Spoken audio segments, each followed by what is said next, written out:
All right. And I'm live. Hey, so am I. Evantis, what's up, man?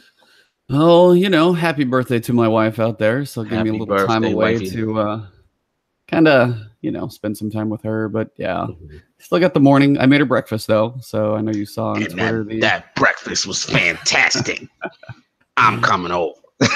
well, Bill, it's a long drive. It might be cold when you get here, but we'll heat it up for you. We got you covered. So Chef Yvonne, yo, man, you throwing down, man. You making us look bad out here, man. That looked fantastic. thanks. I mean, I try. It's like I've done it like once before. I actually was trying to find a different type of bread, but I found a big piece of just a brioche loaf and then just really thick pieces. So it's almost like a square and then Hmm. stuffed it with basically just like strawberries and sugar, like kind of mixed together. So they make that like, kind of a strawberry sauce and then put that in cream cheese and mix that up Mm, and you're good to mm. go. So put that inside, give it a good old, French toast dip and fry and good to go. Good to go, boy. You got it down to the science, man.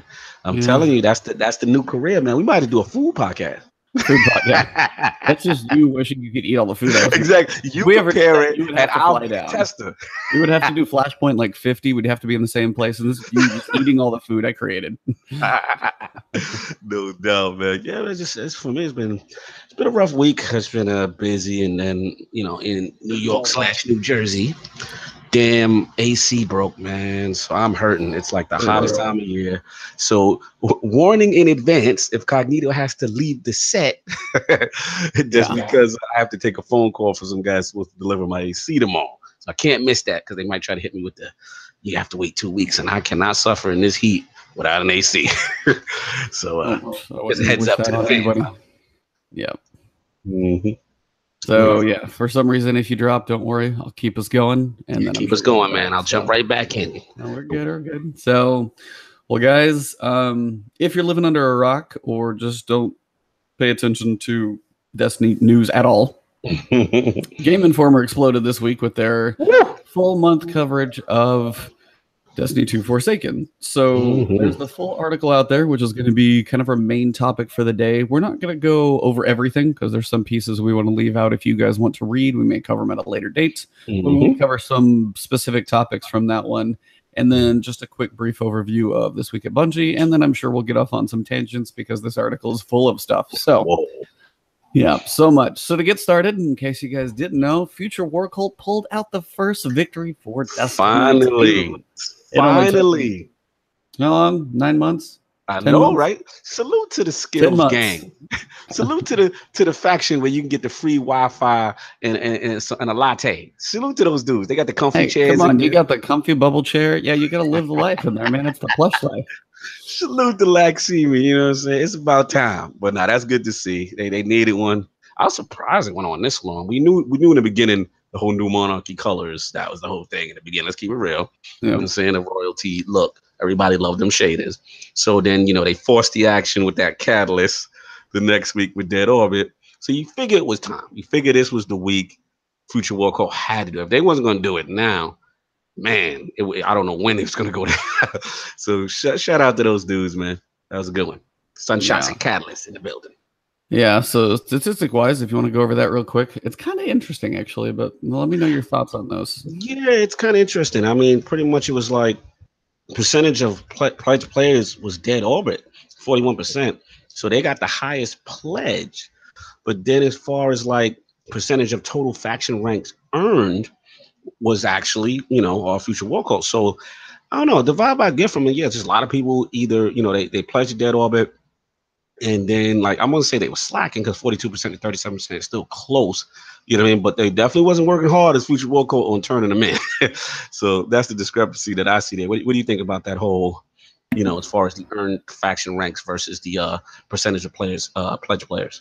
Yeah, I mean, I think there was, and it kind of makes sense. Honestly, you've got Mhm. Dead Orbit was your first big one because everybody wanted that catalyst first. So that was kind of the Absolutely. big push. Last time it was like 70, it was huge. And then Hmm. this time you had the people, hey, what if you didn't finish Dead Orbit? Well, you had Hmm. to pledge it again because you can't switch, but they still want that Graviton Lance catalyst. So I Absolutely. think that was the piece where you have more players than you have faction totals because some people might have been 60, 70, 80% of the way there, got the catalyst and stopped. Yeah. And then the Future War Cult was the hardcore trying to grind out me, like you, me, and a few others, 50 levels in the week and spend the crazy 10 hours or whatever it takes to do that.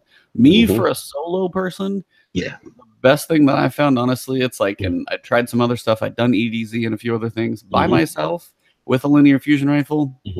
That Titan farm is probably like the best that ogre. Yeah, just the ogre, because either way, and it usually worked out. Now again, this is one of my frustrations, and they actually explained this last time. It took me level 33 to get the full armor set. Level 33. I was like, are you kidding me? Wow, and you have bad luck, bro. Yeah, so it was like, that's just, and last time it was 37. So I'm like 2/3 of the way through, and then I finally get my set bonuses. And the last part, I grinded that out a bit easier, but you know, I actually have my new monarchy set, so I could just start this next round with a full one. So bonus. And then I you got also lucky, man. Go ahead. No, I was gonna say also then I can work on those ornaments throughout the entire week while I play, not just afterwards. Because that's absolutely. Shout out to the dude in the chat, man. He was giving me crap, Warlock. As a Warlock, man. Shout out to the hunters out there. Shout out to Coach Cove Lee just strolling in. We got a lot of fun stuff to talk about, man. We are excited. Morning, Lords. Yeah, man. I think for me, I was as unlucky as you with Dead Orbit. I got the full set fairly early, like I would say by like package 13. So I thought maybe they did something. You have like Pope Bear luck. I know, right? Seriously. Like I thought it was something they did with RNG, like behind the scenes to kind of boost it. So I was able to get that, what you call it, a little renown boost. And for me, like since I was going to attempt it solo, but then a couple of my clanmates are on. Shout out to Demon, shout out to Revos. They've got a system on EDZ, bro. Like they've got it down. It's like public event. Like they even call, like they got names for different things that's part of this sequence. It's like, it's like public event. Then they go R. Kelly, and it's basically that fallen guy that comes out the closet. So then we go kill him. Then they got a name for the Vandal, like Randall the Vandal, whatever. Then we go kill him, and we just get it, and then we go down underneath the church to that the one underneath Devon K. Yeah. We just go there, bomb that thing up, kill a thing, get the faction code, and rinse repeat. And it's like 3-man cycle. Like we just tag another person. So we was getting them pretty quick, man. I'll definitely recommend that system if you have a group. But I agree with you, Titan, way to go. Solo, linear fusion rifle, or sleeper. You know, blast the ogre, get to the back. Get that actually, what I ended up switching to about halfway through that was Darcy. Darcy's nice for that. Yeah, I was like, I just locked on him. Seriously, like if I can go one clip and light him up, probably just as quick. And I have 23 bullets, so if I'm like missed for some reason, no, Darcy was actually crushing it too. Just lock on 7 shots, he's down. And that's kind of the thing about some of those. There's so many like chunks of the lost sector where it's like broken into 4 different areas. So if like me, I run through, that's a risk. That one, I open the door, and if you got 3 people, it's going to be down even faster. The thing, like now, granted, it's RNG. It feels like on patrols, but it did seem a consistent one to where if I would be on the rig and I got the patrol that would send me to the other side, it was usually the time where you stand there. I would literally have one of those up every time. And the ones I had the armor set up, it was a public event. Run to the other side that has the thing where I stand there, and then go back to the lost sector and do it. And it's so close that nothing in there is very far. That's the other piece of it. So I was like, if you had 3 people, I would honestly still wager a bet that Titan with 3 could still be even quicker. But probably either way. But trust me, it's nice to break up the monotony. So shout out to the dude. He's saying he said EDZ was easy for him as well with the full faction on. You get that extra renown. And see, here's the thing: like we was going in to the the lost sector. Like we just keep it going. Like we don't necessarily wait for 5. As soon as we got 4, then we're going. So we're going either 4 packages, 4 renown, 5 renown, 4 renown, just to keep the sequence. And I agree. But I gotta try your Titan strategy with a group. Let's see how that goes too. Yeah, I'd kind of be curious how it compares. But I mean, either one of those are the 2. Because I mean, if you look for, because that one, there's one good lost sector on Titan. That one's always there. EDZ. Between the public events, there's usually a lost sector not too far. If you go to randomly, I think it was IO last week for the Flashpoint, but if you're on there and you're in the wrong place for a public, there's like only 2 or 3 lost sectors on the whole damn planet. I'm like, how is that even possible? I don't know what's up with that. There's just nothing for like ages. There's like 2 or 3 in the whole place. So in the whole place. Yeah, I'm like, they're not evenly built. So that's just the thing to take in consideration. And unfortunately, we're gonna find the most efficient way to do this stuff. So, and even like I tweeted Esoteric. He did the Nightfall with 5 renown, which is crazy. That's insane.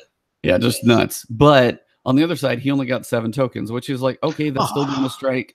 And like that, I can understand that strikes are still that, but that's part of the problem. He's like, I kind of, it's, and somebody was like, well, you know, he did it for a challenge for himself. I'm like, okay, that's separate. If he challenged himself, that's beast mode. Totally cool. If I do a Nightfall, if I do a strike, it should be more than.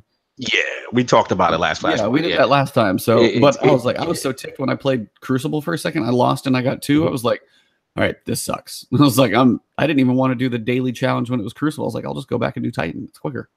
Yeah, man, I agree. Like I said, hopefully, like I said, with the next one, they will work on those other activities like we discussed and get that up so that it's an even play, especially like you said, the raid.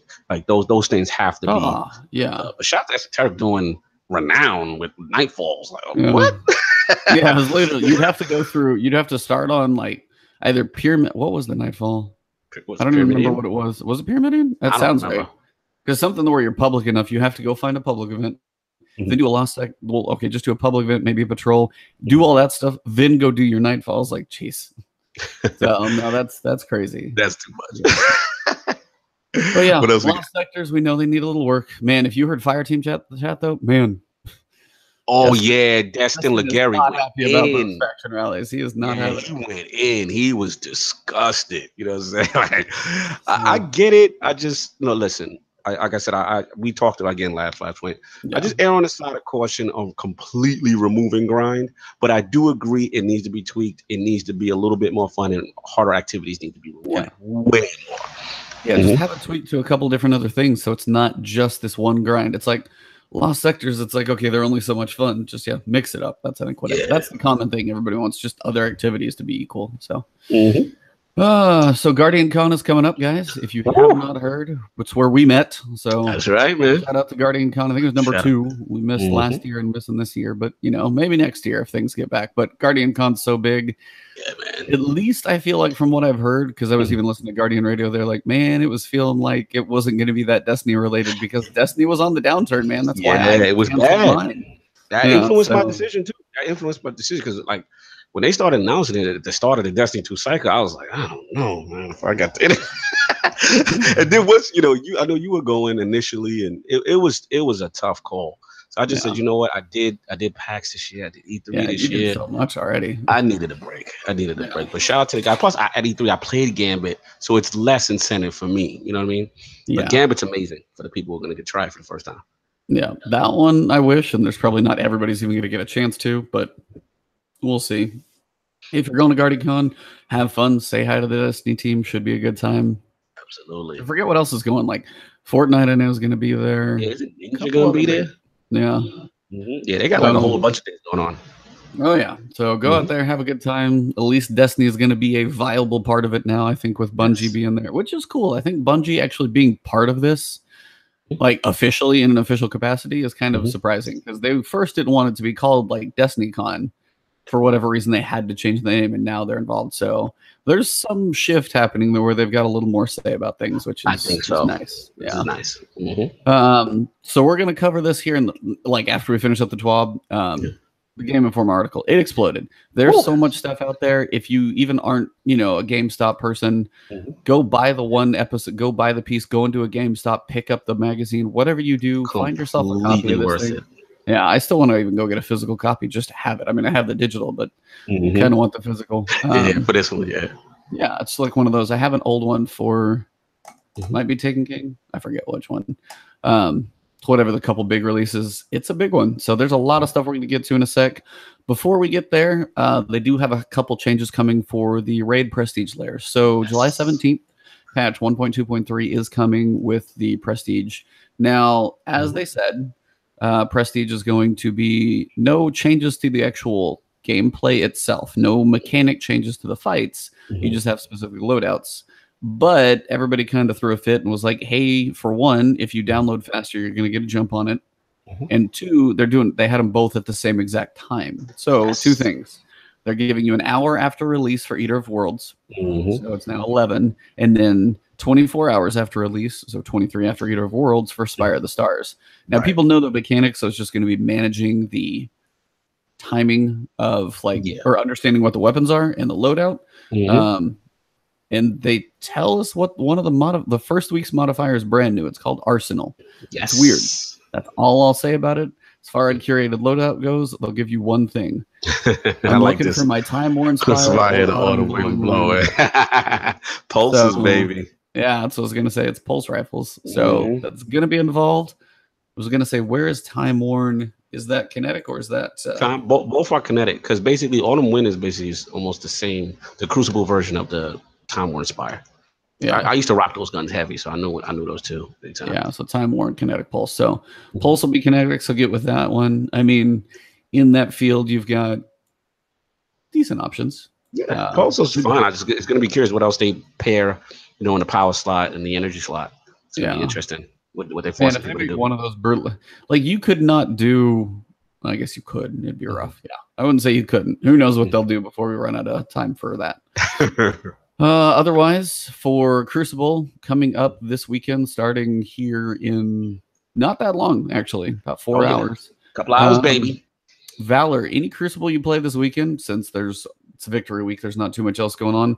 Valor's 3x for all Valor supported playlists. Now, this doesn't include everything coming with the patch. So this doesn't include competitive. This doesn't include the other things. If you see the Valor like number below it, it counts. So basically, I think this week it's Mayhem, which is a fun thing to mess around in. And then your quick play playlist, but it doesn't count competitive, won't count Iron Banner, won't count Trials, or won't include those. So that comes with the patch later. So for now, Mayhem, quick play. If you want to get your Crucible taken care of, and you haven't done it yet, it's a good weekend to do it. So. Absolutely, man. I'll definitely be in there, man. I was having fun with Valor. I'm close to ranking up to like the 3rd one, and it actually has some decent weapons. Actually, I'm doing it for a couple of my Crucible ornaments. So I want the chest piece, got the whole outfit, got the shader ready. It's ready to go. I just got to unlock it. Nice. Well, now we open the big can of worms. Ooh, let's go. So, if you guys have not read this thing, take some time. There's a lot of info in here, and there will be more. If you go to GameInformer.com/Forsaken, it's the hub for all the different stuff they're going to release throughout the month.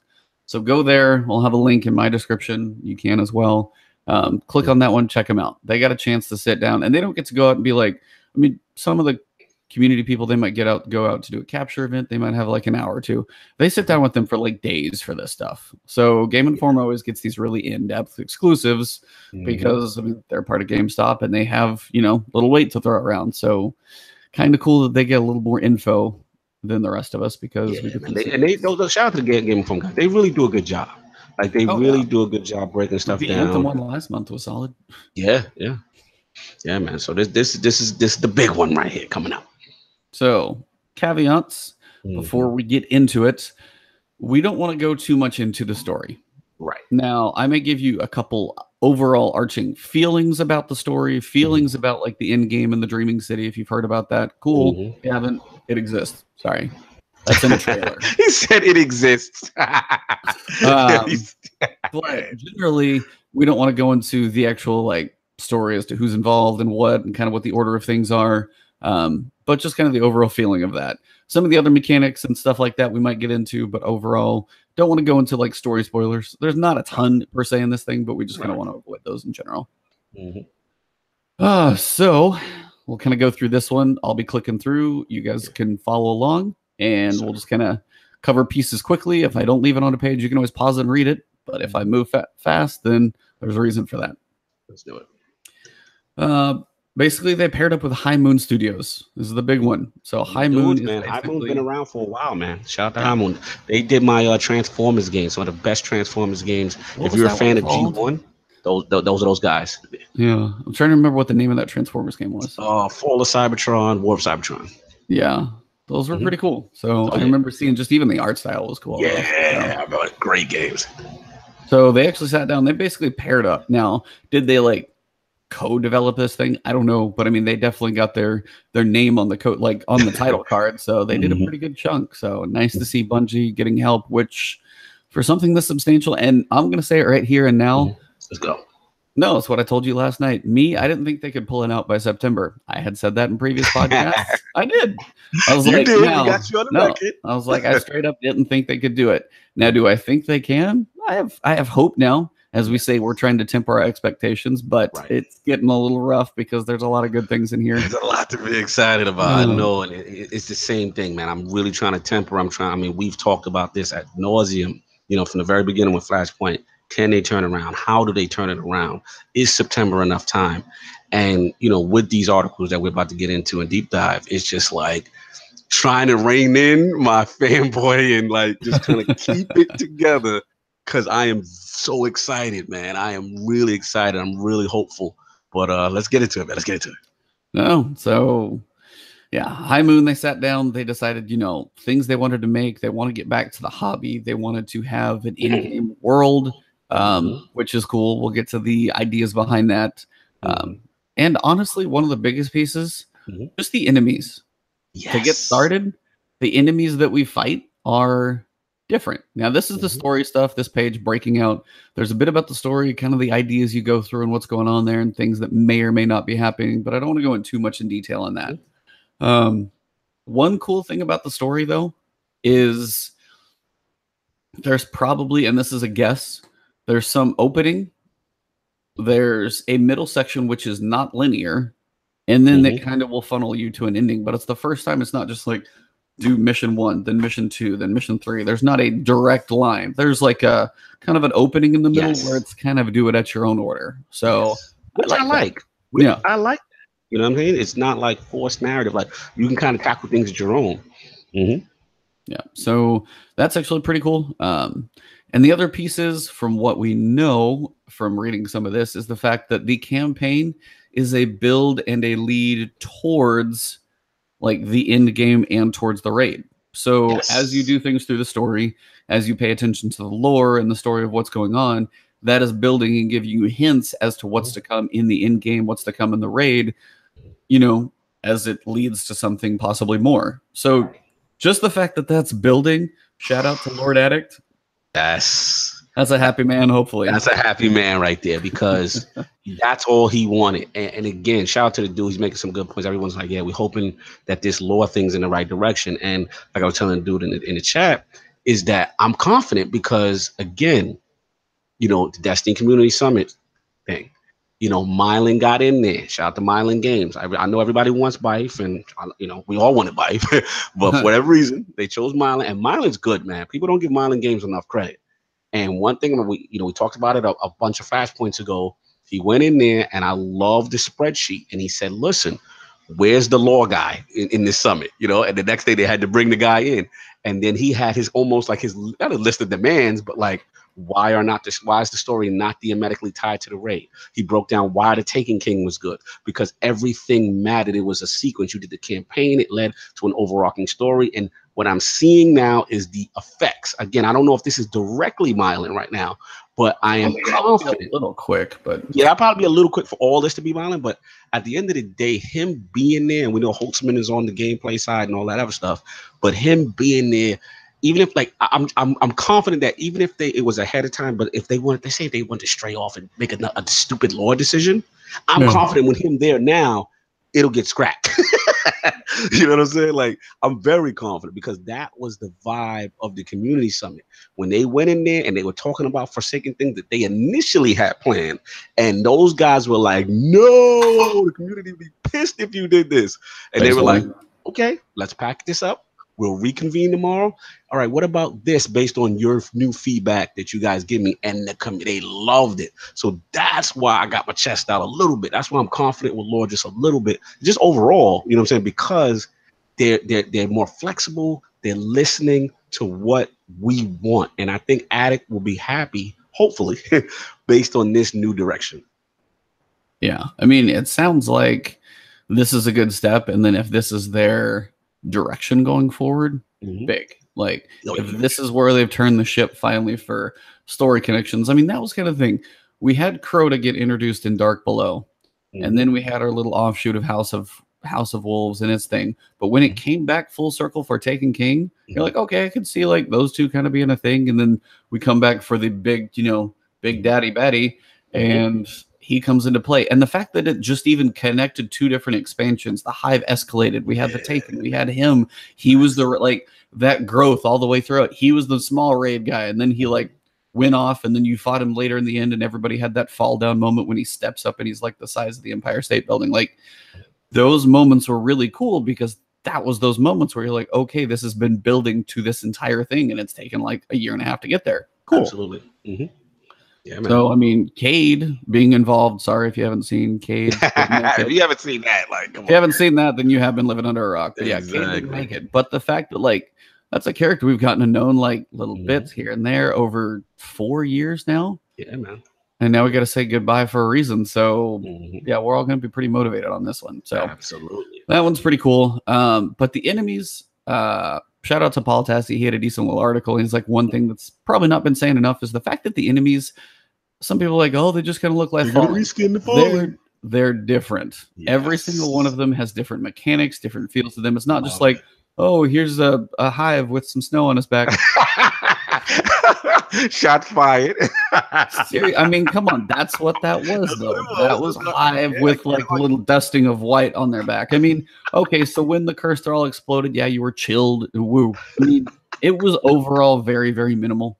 That wasn't the premium enemy experience you were looking for. No, but I mean, that's one thing we've been waiting on, and we need that. Like, it's been 4 years. I mean, the Taken was kind of a thing, but those, while they actually had some different mechanics, I gave some that. The whole splitting scions, I still hate those to this day.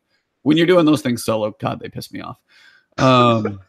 But like they needed they need something like that felt different, and these really, really do. Yes, they're gonna be like, they look like Frankenstein reanimated Fallen. Yeah. So I mean, there's a look and feel to them, may feel Fallen, but everything they do is definitely gonna feel different. Like when you see Void saw blades that are crazy. You've got the totem, put the totem down, and does all this great stuff. Yeah.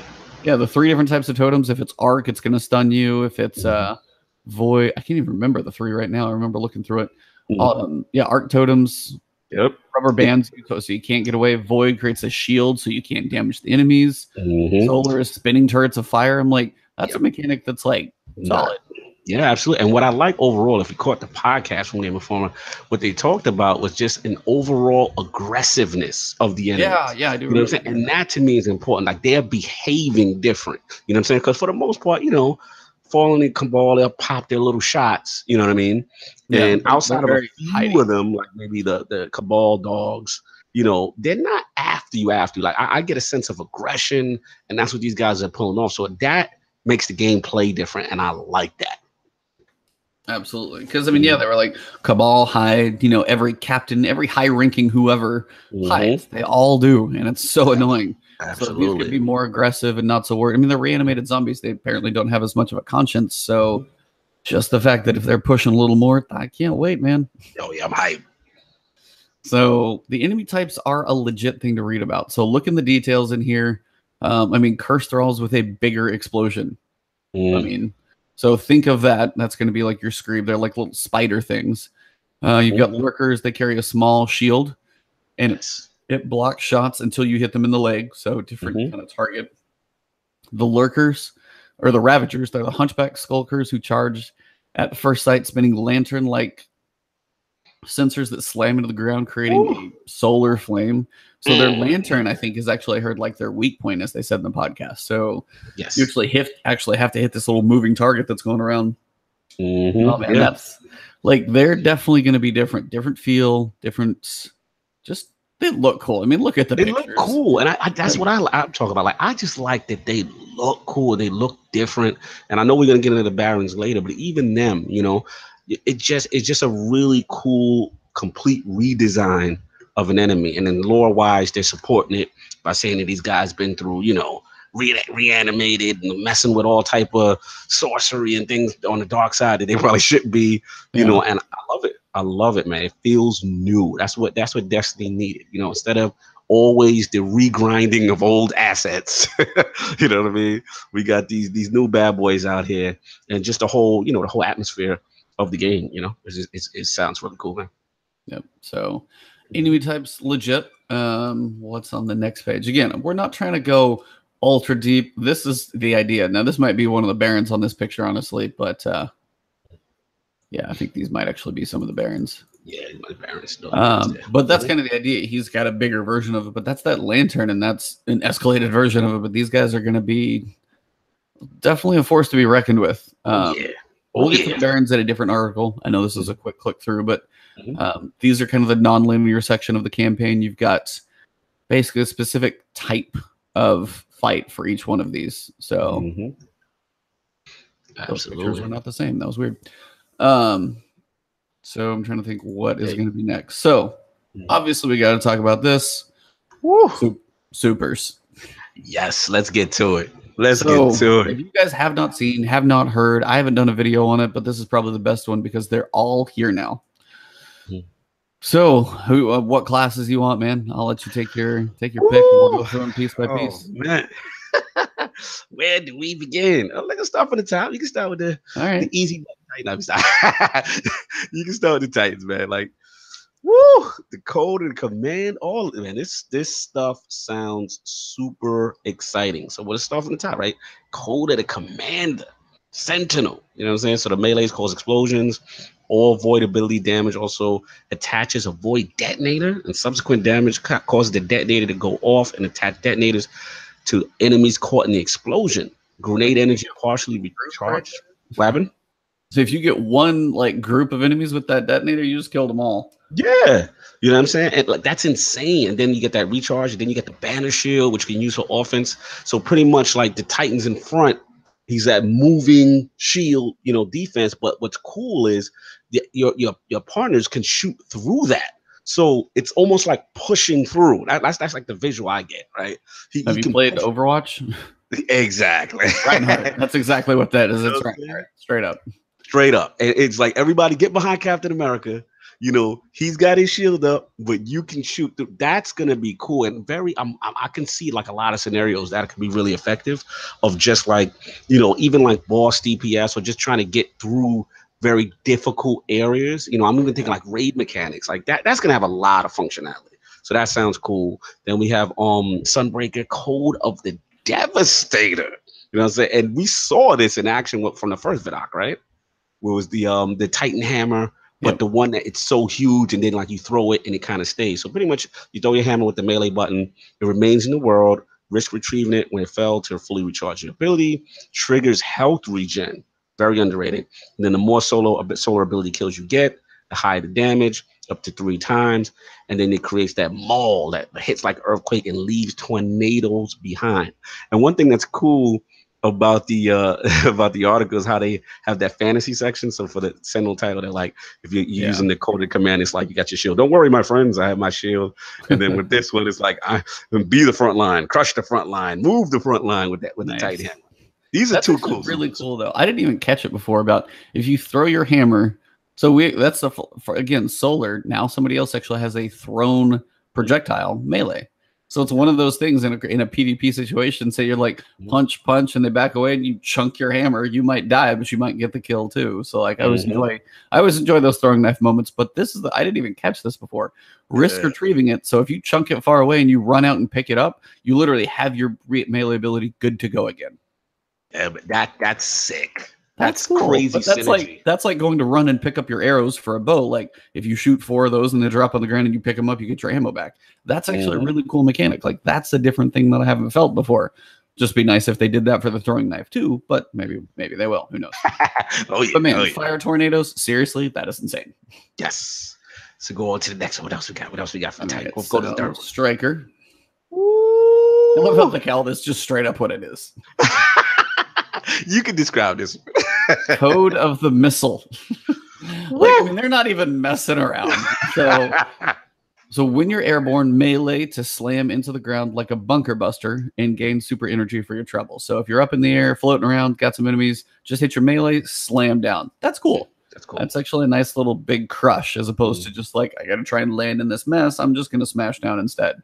If you pick up ammo while sliding, you automatically reload your equipped weapon. So apparently I'm going to need some knee pads. Going to need to invest. Oh, yeah. And reloading your equipped weapon and increase weapon damage for a short time. So yeah, sliding all the time. And this is one of those where if sliding is a thing, hopefully there's a mod or a perk or something that helps that as well. Maybe. Yeah. Thunder Crash sends you hurtling great distances like a missile to hit a targeted area like a meteor strike. Now, granted, this is like a directable Fist of Havoc, but the way whoever writes this article, by the way, shout out, just the way you put that into words, I wish I had words like that. Yeah, that person's very talented. Yeah, sends you hurtling great distances like a missile to hit a targeted area like a meteor strike. Like words are an important thing. You gotta learn to use them a little better, but they are. It just sounds like you. But the nice thing is, in the podcast, they said you literally control it for a little bit. They control it. Yeah, they said fly around a little bit like Iron Man. Like so that's cool. Kind of aim it out, direct it out, and then you kind of finish your arc and go busting in. So that one sounds kind of awesome too. Absolutely. Now, my only worry as we go through these, they sound like they're putting all the other three to shame. Yeah. They like every one of these sounds better than its counterpart. So I'm like, my question is like, is the other side getting buffed? I haven't saw Destiny. Shout out to Chris Cobra Elite. We talked about it earlier, and I'm confident because if I remember when Taken King came out, and obviously we had Sunbreaker debut, Stormcaller, Sunbreaker, and Night Stalker. They did make adjustments to the other classes to make them competitive. So they know that there's these new attunements are just way cool. Like everybody's going to want to grab these. So I'm confident that they're going to. Bungie's history has shown me that when they introduce new subclasses, new things like that, they always buff up the other ones because they know everyone's going to be playing the new stuff for a while just to get a feel. And then, to bring it to level or to add more functionality to certain things that were weak. So I'm confident they was. And then also remember this. If you caught the podcast, they did say, shout out to those dudes at Game Informer, that they're staggering these attunements. We're not getting all of them at the very beginning of Forsaken. And I kind of have a... Uh-oh. No, I was going to say, do you think if it's staggered, do you think it's related to Dreaming City? Yes. That's what I think it's going to be like a lore thing. And either they discover the new thing, or, discover the new ability, attunement. That way, that's what I'm thinking. People are gonna make complaint and say, "Hey, their time gating content." I get it. You know what I'm saying? Shout out to the dude. He said he's a little worried that the other supers were flapped to the wayside. You know what I'm saying? The tubers. Trust me, I hear you, dude. Man, I hear you, dude. Like, I still think they're gonna bump them, but ultimately with the attunements that they're gonna stagger out, I think they're gonna do it once. What they said, every week the city changes. Didn't they say something like that? Every 2 weeks or something like that. What was the time frame? You remember? It was like 3 weeks. 3 weeks. I don't know. Right. Now I feel like I've heard kind of conflicting ideas behind that. I don't know if it's the first 3 weeks things are going to change in that Dreaming City, or if it's a rotation of 3 weeks is what I thought they said in the podcast. Yeah, I gotta go back to it. Yeah. Because I honestly wonder, like, if it's just one time, like 1, 2, 3, and then it's done and it stays at the new one, then the people the vibe I got, it's like an evolving thing though. Like the vibe I got is that it's like it goes from one state to the next state into another state, and it may eventually will end, maybe, you know what I'm saying? But and Petra moves around, from my understanding as well. That was cool. Yeah, so we'll see. But it's gonna be interesting to see how that's handled with the attunements. But we got more attunements to get into. So here, I'll give you a rundown. It says, on the subclasses right now, there are 2 diamonds on the right at the top and bottom of the screen. So as you guys know, you pick your 2 different trees. We're essentially inserting a third one. So you have a third option to pick from. We'll probably deliver 3 on day 1 and have the others take a little bit longer than players are used to. Imagine 1 week, 1 or 2 weeks before you can even earn the next batch. So they won't all be available on day 1, which is cool for especially like if there's a raid racer thing. Things you may not have the most efficient way at first. Like as you're saying, the big shield wall, they may want to save that for the final drop because that's a game changer for PvE. That is huge. Yeah, that's huge. No doubt about it. Warlock, go nuts, man. You already know. All right, let me get into this. Shout out to the locks out there, the boy bros. All right, Attunement of the Fission. So the new atomic breach melee ability creates a void explosion at range while holding the grenade button down creates a short range area explosion supernova. That sounds cool. Again, whoever's writing this, shout out to this dude. Like, give him a raise because he makes everything sound amazing. You know what I'm saying? That sounds give him a bonus. Yeah. Shout out to him. So then you got any void ability kills now heals you and grants ability energy. So it's almost like a spin on Devour, right? Yeah. Almost a little spin on Devour, you get the heal, but you get a little ability energy for that synergy. And then it says Nova Warp. Oh, this is the giant right here. Empowers you to trans-dimensional hopping abilities, letting you repeatedly teleport short distance and then erupt in a burst of energy. Fantasy, you are Nightcrawler. Yep. That's like a really good way to describe it. I got some evil thoughts already. First of all, the synergy with the recharging your healing and stuff like that. I figure it's not going to be a full heal like Devour. Probably going to be a bits and pieces heal, but still enough. To me, the ability energy is more important. But the thing I'm thinking about that, I already got my mind working for PvP. I'm thinking about like dudes across the map from you. You know how you get team shot all the time? Oh yeah. One of the cool things about Storm Trance was that teleport, the ionic blink. So I can blink, blink, blink and get to you, right? The only thing, it wasn't no explosion. Now I'm talking about basically these are essential teleporting blinks to get there and then erupt. If I can just go into where a team of 3 or 4 is, that's going to be scary and just boom, explode. Yeah, I mean, think about Bannerfall. If you could like be around the tunnel and they're all sitting at B, you go blink, blink, turn the right, blink again. If you can do it fast enough, boom. Like you can't move that fast to get away from it because it was quick. It was like blink, blink, boom. I mean, there's no major delay to it, so that was really, really cool. Oh man, shout out to the dude just hating on. I know, he just roasted you, man. He absolutely just roasted you in chat. He's killing me right now. He knew I had to go in on him early on Twitter. But, yo, dude, I'm already thinking of like the strategies where it's gonna be sick. So that's that. You know what I'm saying? Let me get to the other one. Then we got Attunement of Control for the Stormcaller. And Stormcaller right now is weak. Yeah, I got my violin music out right now. So let's see what they're doing. They're doing tap the Bailey button to fling out a long distance electricity ball that eventually detonates and flings a lightning bolt straight downward. I just got to see how that works, how that looks. That's gonna be interesting. Arc kills sometimes create ionic traces, a spark of raw arc energy that travels across the ground toward you, which can be collected to recharge abilities. That's sick. It's almost like orbs of light, like almost like a masterwork thing going on. Yeah, that's what it feels like.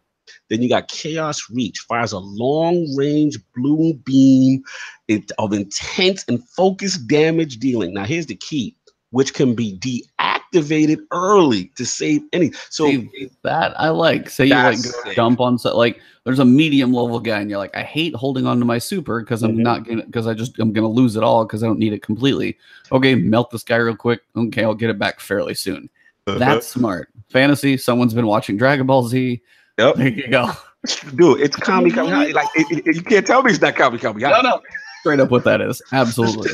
It's straight up what it is. So it's like, yo, that is gonna be sick. And the key, I want to see how much DPS you can do to bosses, like single target bosses. That's gonna be key. But also what's dope is that you can stop it. You don't have to go use your entire bar on it. That's gonna be a cool strategy. And I gotta be greedy and take the third lock. All right, you go. All right. Now, here we go with Dawnblade. Attunement of Grace. You hear that? They do Grace. Melee attacks burn bad guys, but empower allies. Transform your grenade by holding the button into a blessing, a projectile that heals allies and drops retrievable overshield orbs. That's sick. That's like full support stuff now. Like that's awesome. Yeah, we get into a support role, and then this actually this class I played with. I played with this class at E3 during Gambit. So this Well of Radiance is cool. Slam the solar sword into the ground. You create a wide area, and let me explain to y'all. This it's not like a rift. This thing is big. You can put 6 guardians in this little circle, this wide radius that they're talking about. So it's giving you the healing, and it's giving you basically a healing rift and an empowering rift in one. And I'll tell you right now, and it also says, not this part I didn't know, it says it also helps regen your non-super abilities. So it's a fantasy just because you're a cleric doesn't mean you don't still like Wrecking Fool. So it's pretty cool, complete support class, which I like, something different.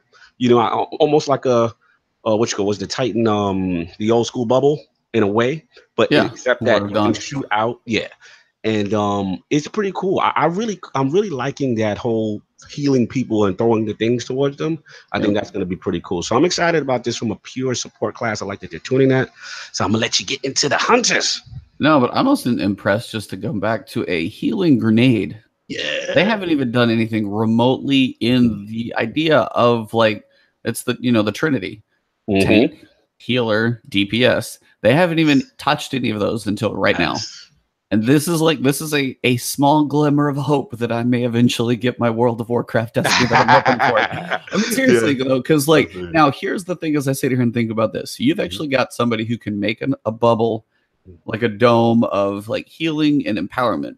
Then you take a Titan and you're going to go drop that shield wall that you can shoot through, so you're protected on the front from, say, a boss. So you can have guys from the site taking care of 1 or 2. You got 4 dumping damage into the boss. You're not getting touched. You're hitting stronger. And I'm not seeing really a downside here, except now, this is one of those points. Who the hell is ever going to go use Ward of Dawn, the bubbled now, if you have a shield wall that you can shoot through? Like, so that's the point of when I'm saying those other supers, they've got to look at them. And I don't know if they're going to get them out quick, like, but you can say, hey, I have a shield wall I can shoot through. Most of this game is in front of me, except for a few random spots. Why would I ever use Ward of Dawn? Like that that tree would need tweaks. I understand where you're going. Listen, one thing about the Sandbox team, I got to shout out Wisniewski and the boys. They are good about stuff like this. I'm telling you, there's never been a time I can think when a new subclass or some new ability and they didn't go back. They're very good. We always complain about them with armor tweaking. Launch, or they'll go back like no, this is launch. I'm confident. You can put it in the book. We might balance out here because I don't think this will be a launch.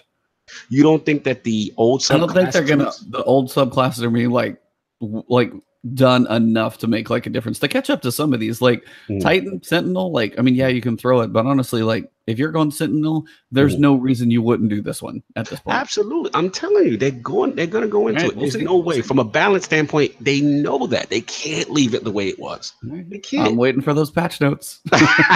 We'll put waiting for those notes. We'll walk this day. This will be an internal bet between me and you. Yep. When Launcher Forsaken comes out, my bet is there will definitely be a day when we're gonna get that Sandbox notes. It's gonna be a big Sandbox joint. It'll be like the day before release. They're gonna let you know before Forsaken goes live. Oh, by the way, this is what we're doing with the other stuff. I'm telling you, they always do it, man. Fair enough. No doubt. All right, you're up. You can fix your audio, Lord Dude. You can. It's good now. Hunters are up. Yep. All right, guys. So Night Stalker, and this is the actual picture you're seeing on screen. So Way of the Wraith. Your melee smoke bomb heavily damages and slows those in its path. That still sounds the same. So I don't know if it's much. I mean, you're already pretty messed up if you get touched by that thing anyway, so I don't know how that one's going to be much different.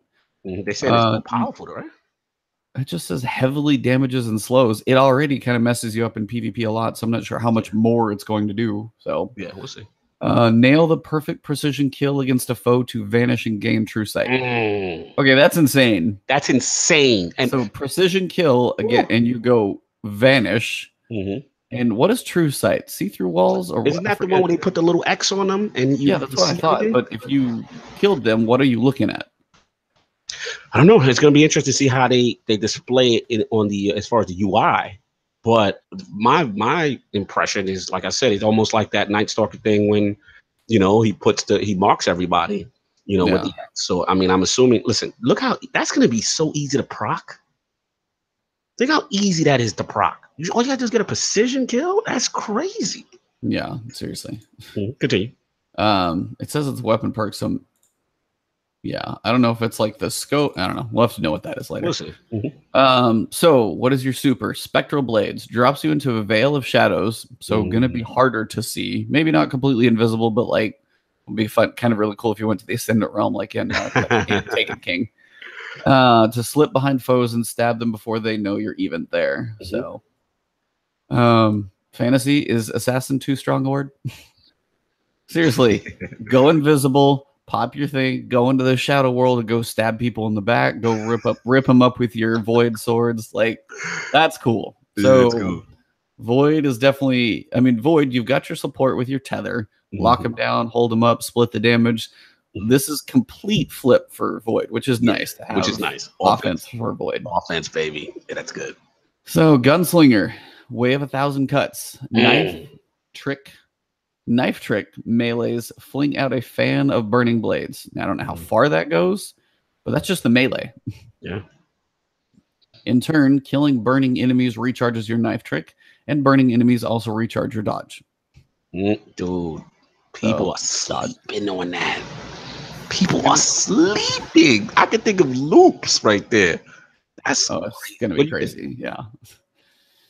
Blade barrage. So doubles down on your knife skills and expels a volley of explosive knives. Now, I can picture this in a couple different ways. Do you think it's one where you throw a lot? Do you throw like a wave in front of you and they explode? Like, but if it's to compare to a golden gun, this has to be pretty substantial. It has to be. It has. I mean, how many knives? How big of explosions? Like, what are you thinking? I remember when we saw the initial vidoc of this class, it was about 4 to 5, if I can remember him. But I'm wondering, is that the melee or is that the super? Now, because it's a good point. Fan of burning blades, like that could have been. I remember, like yeah. That's a good point. You're right, because it did say burning blades, and it did look like blade type projectiles. This is interesting. So won't know that one until we get our hands on it. Nobody messes with the shout out ninja. Dude, he said wave 1,000 cuts because Danny Trejo and Desperado go drop fools all over the place with the knife. I'd be kind of one of those where I wish like you popped your super and you could like say you had like 20 knives that maybe didn't hit quite as hard, but you're just like do, and you start throwing them all over the place, dropping a bunch of little guys, throwing like 6 into a knight, dropping the other 10 into a boss. Like, I was getting into a shout out to Bloody Knuckles. I was getting into an argument with him because he's like in this whole, hunters get screwed all the time kind of thing. And I get it to some extent, you know what I'm saying? But I'm like, dude, I think because what it is, he's getting caught up with the flashiness of what Warlock and Titan are getting, right? And I get it. But in my opinion, what we're reading, we're going to do Way to Current next. This is pure functionality. Like you're going to get precision kills all the time with, the Way of the Wraith, right? Yep. Knife trick melees, you kill and you get recharging your trick back and the burning. You're going to get these things more frequently, to me, than the other abilities of the other two. Not saying the other two are not cool and you can't get any type of synergies going on there. But to me, I feel the Hunter is probably the more practical of the three. That's just my opinion based on what I read. What's your opinion? Because you're the Hunter. You tell me how you feel. I'm kind of with you on that one. Like all these things seem to be, and this is why I was like, this is why I want to know what's happening with the others, because all these are described to be, they're working together so well. Like all these things kind of have a feel. It's not just like I have a punch with a little extra void shot on it. I have a little like it doesn't feel great, and this stuff sounds awesome. So like just the distinction between the two seems kind of nuts right now. Absolutely. Arc Strider, Way of the Current. So slide before a melee to unleash a powerful uppercut.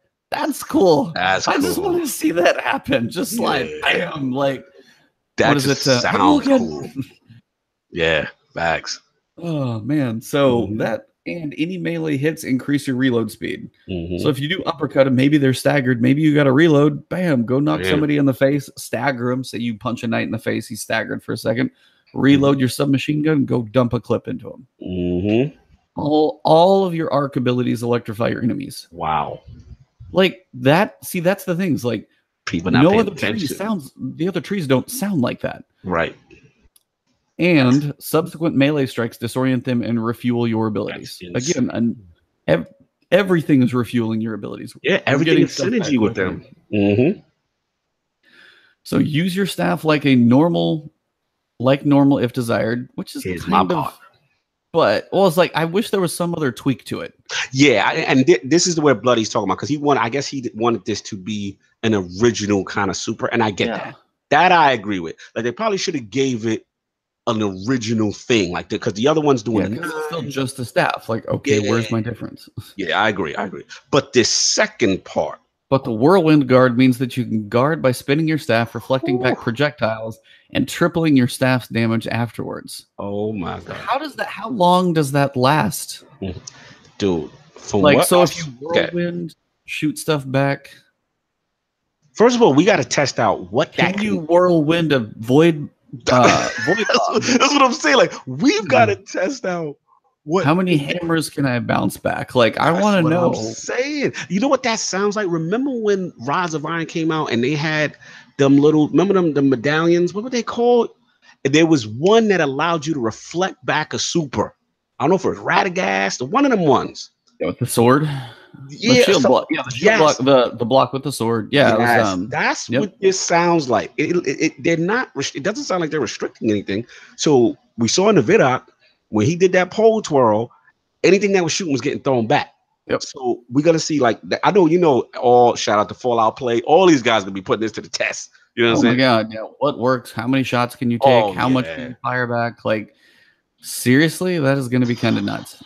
This has tremendous, and then finish off with what else you can do after you blocked everything. Yeah, and then after you reflect project. Now this is where the timing and the length of the super is my question. Yeah, and again, you might be wearing Radiant Flux forever now. Thanks. Reflecting back, it triples your staff damage afterwards. So say you're trying to creep up close to a boss. I really hope some of these enemies and barons and stuff, they aren't just like, I'm big, so I smash the ground. I am so tired of that. Yeah, I'm tired of that, yeah. It's like, get creative, do other things. There's one, I forget who did it. The Shadow Thief. Yes. Tannix, he was the only one who actually would not slam the ground. Mm-hmm.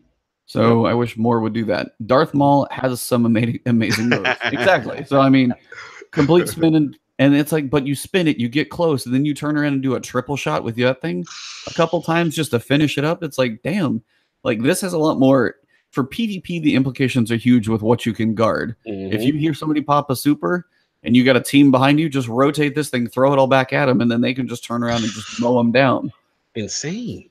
But then in PvE, it's like guard, and triple, like 3x shot. So, I mean, it's all of these sound so much cooler than what we have now. He's all like, I'm never using the other two. I'm never going to use the other ones ever again. Seriously. I love how Chris Cover's like, hopefully Wormhusk gets dethroned. That one's still powerful. But yeah. Oh man, could you imagine Wormhusk with Night Stalker? You'd never be able to see a hunter. You never see. I think you know what you got forgetting too? Rat King. Rat King with the invisibility kills and that whole synergy also with that class as well. That's gonna be crazy. And don't you have like some other exotics I know that kind of do sidearm buffs. I forget off top. But dude, there's so much synergy that's gonna happen with that. And the thing I am you never use the other ones again. The thing I'm curious about the last one was the Wave Current. And again, me being a PvP guy, that is scary. And a hunter coming at you doing that blocking and you can't shoot him and he gets to the crew and triple damage to the guard. Like, that's an aggressive hunter. Like, you can't touch me, bang, and then you run. Dude, I can see things already in the Crucible that's going to change the game. You know what I'm saying? And they were already elusive with Arcstride and stuff like that. So if they still have that elusiveness with this ability, yeah, like they're gonna be PvP beasts. That's just that's gonna hurt. So yeah, if slightly, and this is where we're like trying to temper my expectations. But yeah, all I'm gonna want to do is play with the new supers. So of course I'm gonna play the crap out of this game. Yeah, Hunter Master Ace, man, and PvP, that's gonna be rough. I'm tempted, dude. I ain't gonna lie to you. Way of the Current and the first Way of the Wraith. Those are very tempting. I'm not gonna lie. Those are very. I need to see 1,000 Cuts to know what's going on. Yeah, 1,000 Cuts. There's a lot of questions. I'm not saying that is not dope, but I agree with you. We just got to see the effectiveness. But those two, for me personally, had me super excited about the hunt. I can't even lie. I got to give it up. All right. So, all right, now coming down off of that high. Sorry, I'm gonna breathe a little bit there. So the Lawless Frontier, we've got the Tangled Shore. Yes. Now, the cool thing is this is one of the 2 areas we get with this expansion. So it's not just one. It's not just a Dreadnought. It's not just a little mini circle on Mercury. We get 2 legit spaces. And the end game space, they said, is necessized that you can use your Sparrow on. Thank you. No more Osiris, the big circle, the cul-de-sac of doom. Yeah. Seriously, that was like... And with the Dreaming City, there's like the cool like elf Lord of the Rings city, but there's an underground. So there's a lot of space in this expansion alone, much less reusing other areas and stuff. But Yes. So Tangled Shore, this is basically the reef. If you guys would imagine the outskirts of the reef as a whole bunch of crap just smashed together. So you've got land masses and ships and things just out there, asteroids, all this stuff just shoved together, stuck together with bridges. Honestly, just sounds cool, fits the reef, and we finally get to explore the reef. We only got to go to a social space. We never actually got to see this place. So I'm kind of excited about that. Very much so. So your kind of vendor basically is going to be a fallen, not quite a captain, spider, but it's called the spider. Name, yeah, right? called spider. So it's basically a fallen mob that once held, held sway over the Tangled Shore, but basically now that all this craziness is going on, he's kind of just a contact that's holding down his own little fort. So he's one of those that is going to be kind of cool just because the fact that we're dealing straight up with a fallen guy. Like that's our vendor. Every other vendor is human. Every single other, human awoken. They're guardian type, but not a completely enemy race guy. That's kind of bizarre. I mean, Varix, I guess would be another one. Yeah, Varix. It's basically Varix on some, and I'm very curious to see what they do with him as well. Yeah, I'm still wondering where Varix is at and all this stuff. According to them, they said we're going to find out in the Triumph stuff, lore about, that type of stuff. We'll get to the Barons in a little while because that's what looks like some of this is actually talking about. Yes. So we'll get to the Baron hunts in a little bit. But like, look at just the scale of the Barons. They're legit, and whatever's happening there looks awesome. By the way, and to think, like in my opinion, the Barons look so cool. They could have been the raid.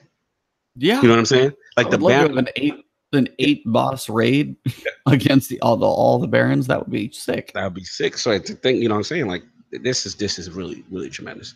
I like where this is going. I like the direction. Continue. So on a random offshoot, we do get to a point where they start talking about the weapon slots. We've talked about it before.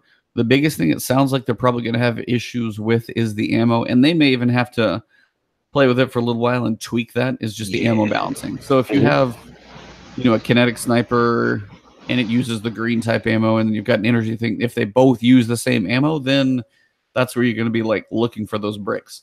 Now, my only issue with this is take the damn juggler thing out of there.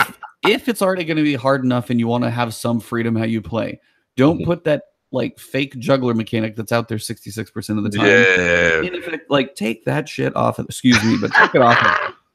The facts. I'm with you, man. Frustrating to run around and be like, oh, I've been using my hand cannon for a while. I'm almost out of ammo. I switched to one gun and I shoot like one enemy and like 3 bricks pop out. And I'm like, seriously? It's so blatantly obvious. It just bugs me. So sorry. Just to rate this podcast mature. My apologies. Dude, this is ILP channel. We get loose. So that's just one of those. The bow, from what I keep seeing in footage and stuff like that, did you got to use it, right? I got to use the bow before. I got to use the bow. I'm kind of looking forward to that. Yeah, bow's awesome because it's a skilled weapon. But what I like about it is, like I said, when you hold, I use the exotic one, and when you hold down and you get those precision kills and you get that explosion, and it's a big radius, like it's pretty forgiving. You can really get a lot of multi kills with it, and it's powerful. It takes a lot of damage off of enemies when you hold it down. So you have functionality with it. You can't hold it forever when you jump it in. Like all the time I try to hold it, see out. Now you have, once it gets maximum at a certain point, it has to release. You know what I mean? But it's really powerful, and it's just like a skillful. It's like sniper and linear fusion rifle had a baby. It's this unique thing. But it feels good. That's one thing about Bungie. They have weapons down, man. Like it feels good. You would think in there like a bow, like this ain't gonna work. No, it works. I was using that bad boy. I had shotgun in the kinetic. I had bow in the energy and whatever it's called now, and then power. I was just messing around with grenade launchers to see if they got buffed. They were not buffed, so that was a mistake. I should have used a rocket and a power. But now bow's legit, man. Bow's legit. Yeah. So I mean, honestly, outside of just watching everybody's gameplay with that thing, just can't wait to get my hands on it. But I mean, the whole energy slots, and I mean, 3 shotguns, you're going to be fighting for ammo. So it's like, it's weird for them to say, hey, yeah, you can use 3 shotguns, but what if you only have like 21 bullets between all of them. What's the point? What's the point? Yeah. And that's where I need to understand how they're going to balance this thing out. Are there going to be kinetic shotguns that use its own kinetic ammo, and then a shotgun in the energy slot that can use its own, so you're not fighting quite as bad over it? That's the ammo issue that I've got to see. So it's like in concept, and that was one of the things they said before, and I'll skip the Q&A section of the article, but just kind of briefly hit it. But it's like, okay, so they had the big question. The D2 weapon system, flat out, it didn't work. They admit it. But they didn't want to just revert back to what was in Destiny 1. I mean, yeah, people enjoyed it, but they're like, we want to evolve. And that's one thing. I know Destiny 2 got a whole bunch of crap, and I'm probably going to get some for even saying this. Good. But they are trying to change and evolve this game, not just have Destiny 2.6, 2.7, and just always have the same crap. So was the change they made right? No. And I think they even know that now. Whatever testing they did, they thought it might have been okay. A lot of people probably could have told you that beforehand, but they're opening up and they're learning. Yes. But this is a way to take, if you want to go, scout rifle, shotgun, rocket launcher, just like D1, you straight up can. It should be not an issue. But with this freedom they've evolved, and I think this is one of the silver linings for what they've done for Destiny and Destiny 2. They made mistakes. But same thing with exotics and catalyst, the evolution of what they screwed up and therefore had to take it something to improve on it, but not just resort back, has honestly been better. Like exotic catalyst have been amazing. Oh, I don't think that system would have ever come out if exotics didn't need the help they did to feel cool. Hey, let me put my hand out right now. You're good. Let me pat myself on the back. I told you, Montes, Forsaken wouldn't matter if Warmind didn't attract. I know we all had the money in the bank for Forsaken, but we got to give Warmind credit. People are coming back to play Destiny because of those big exotic changes, because of the Masterworks, because of Escalation Protocol, because of the grunt, because of faction rallies. Now, you see what I'm saying? Like, I knew Warmind had to be good because you got to get that excitement going. It's like I'm part of the marketing team now. I see the vision. You know what I'm saying? And I knew they're like, okay, look, we can't do everything we want right now with Warmind. Let's give them this. Let's give them the grind things that they want. Let's give them these new activities to do to keep them occupied. We still got Summer of Solstice, and all that other stuff. And now we got the Forsaken coming, and I'm telling you, man, it feels right. But I know, again, I'm trying to keep it together. But I think I know what's going on here. And these are the changes that you needed leading into this big DLC. But continue. I mean, that was just a little tangent, but I mean, that's kind of one of those. I mean, yeah, EJ Wolf in my chat and all you guys, it's like they've taken lessons. They've definitely taken their lumps as well. They got kicked in the nuts for Destiny 1's release. And then Curse of Osiris, while they were down, they got kicked in the face.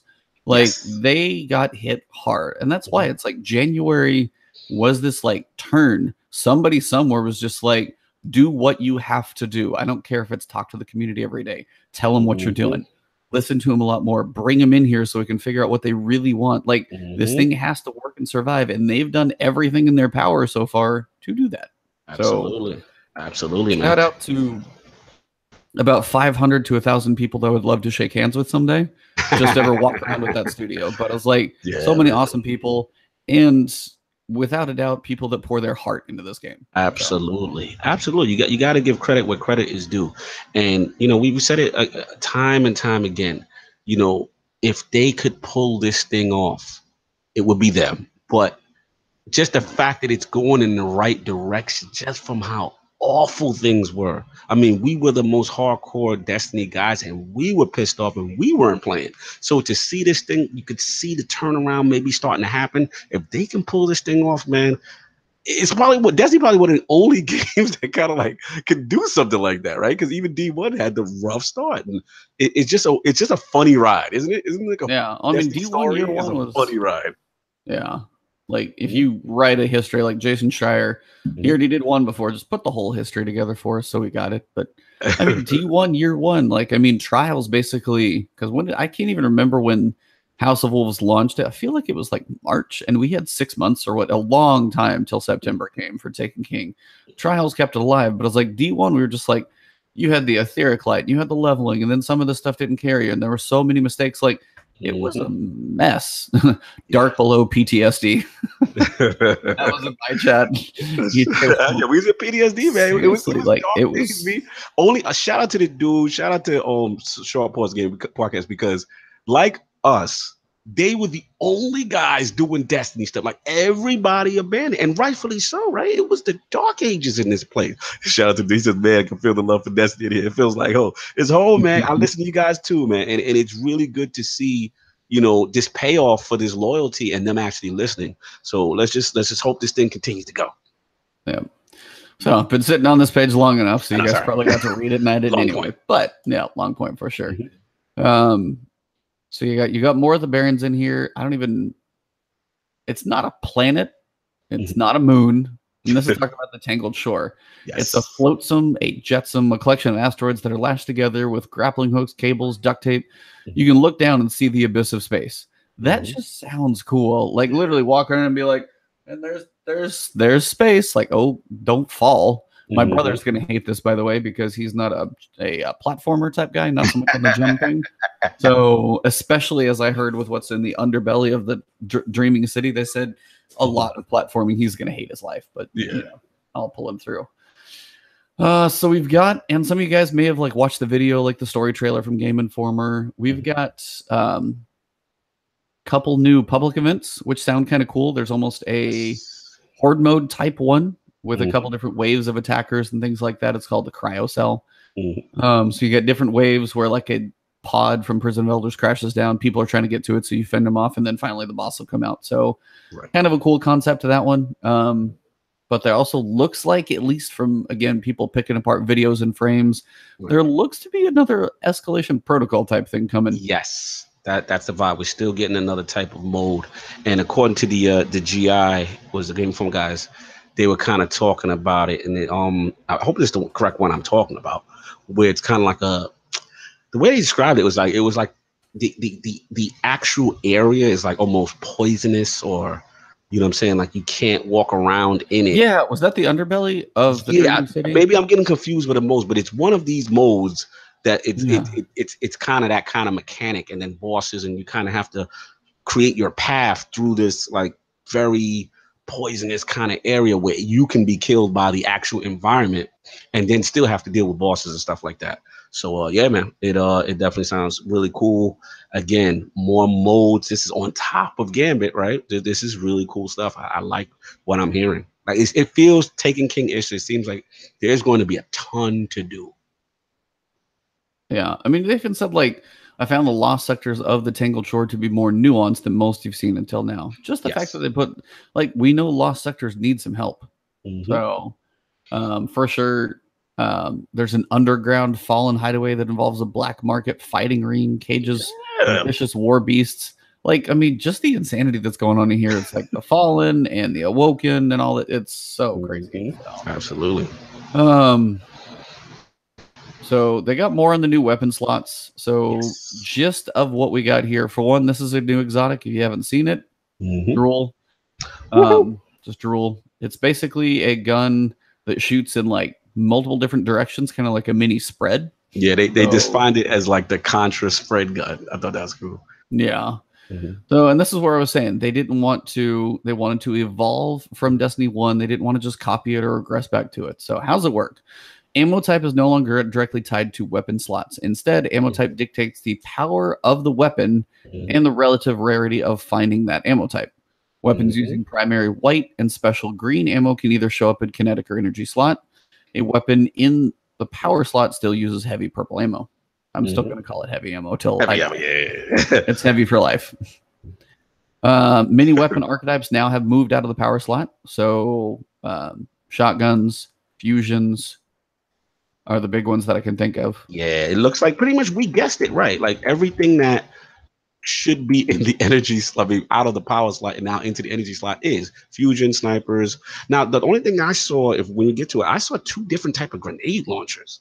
Like they classify. So you've got breach load and then you've got drum load. So breach would be like your single shot. Think of Fighting Lion or a single shot. Like that. Okay. And there's some that are single shot as well. Like your they do that like stun, which you can actually use really well on shriekers. And then you got your barrel. It's like doom, doom, doom. Those are your power because you can dump out a lot more damage. So it's still got the damage potential of, say, a rocket if you dump all 6. So there's a distinction between those. But I mean, stuff that came out of the power slot is kinetic or energy. Something like Hawthorne shotgun, which is a beast anyway because it's full auto and just melts. That's a kinetic shotgun. That's kinetic now. Yeah. So what if you go kinetic shotgun? Uriel's gift for your auto rifle, and then you have a rocket launcher. So they just give you more options where it's not always an energy. Some of them are just kinetic. That's just how that falls. So basically, the only thing, the way I look at it is like exotics are not going to move, right? Those are going to stay where they are. Yeah, those seem to be pretty much what they are. Yeah. Heavy's going to stay where it's are. If heavy is a rocket, what else would be? We're getting there. We'll get there. We will get there. I'm going ahead. Got it. Yep. But they just said there's going to be some exceptions, like stuff may show up in a different slot, especially powerful things. For instance, an especially powerful bow might use green ammo instead of light ammo. But something like Legend of Acreus is just so crazy powerful, it's still a power weapon, even if it is a shotgun, just because, it melts everything. It's insane. So they said the weapons are found in kinetic or energy slots and use primary white ammo. Auto rifles, bows, hand cannons, pulse rifles, sidearms, shotguns, or scout rifles, submachine guns. These weapons are found in the kinetic or energy slot and use green special ammo. Breech loaded grenade launchers, fusion rifles, shotguns, sniper rifles, and trace rifles. So they said they're found in both types of slots, but they use the green ammo. So that's kind of like your middle level. Yes. And then you got power ammo, drum loaded grenade launchers, as we were talking about. Right. Linear fusion rifles, sleeper. And then the other 2. Right. Rocket launchers and swords. Well, linear fusion won't be sleeper. It'll be like tarantula. Well, I know, but I know what you mean. But you mean those style of? I know what you mean. Yeah. I'm just saying sleeper's the best of them. But basically, you've got options that kind of do what you want. It just kind of mix everything up. Equip a sniper rifle in your kinetic shot for pesky ads. A solar scout rifle for dropping that wizard shield. Linear fusion rifle in your power slot to finish them off. I mean, you can do 3 shotguns. Say if you have Hawthorns, say if there's an energy shotgun in your second slot, and then you have Acreus. Technically, you could, but Acreus would probably be using power no matter what. And I'm just happy to get fusions and snipers back in the energy, though. That's the nice piece. Is like give me a scout rifle or give me a hand cannon. But if I want to be like far range, let me go pulse for that mid to far, and then give me that sniper back. I want my snipers again. Because it was, I never used them that much because honestly, it was rocket or none. Yeah, like why would you use it over those other options? And now that it's out of that slot, it doesn't have to compete with rocket launchers. You know what I mean? It was just so tough to have all those. It was like 6 to 7 different types all in that power slot fight. Now they out of that. It's going to add so much versatility to the loadouts. You know what I mean? And it's going to be, you're going to have to think smart too, because you just can't go, oh, I'm going to do all 3 shotguns or I'm going to do all stuff. Like you're not going to be able to get ammo. That's the vibe I'm getting. You're going to blow through ammo. That's the vibe I'm getting.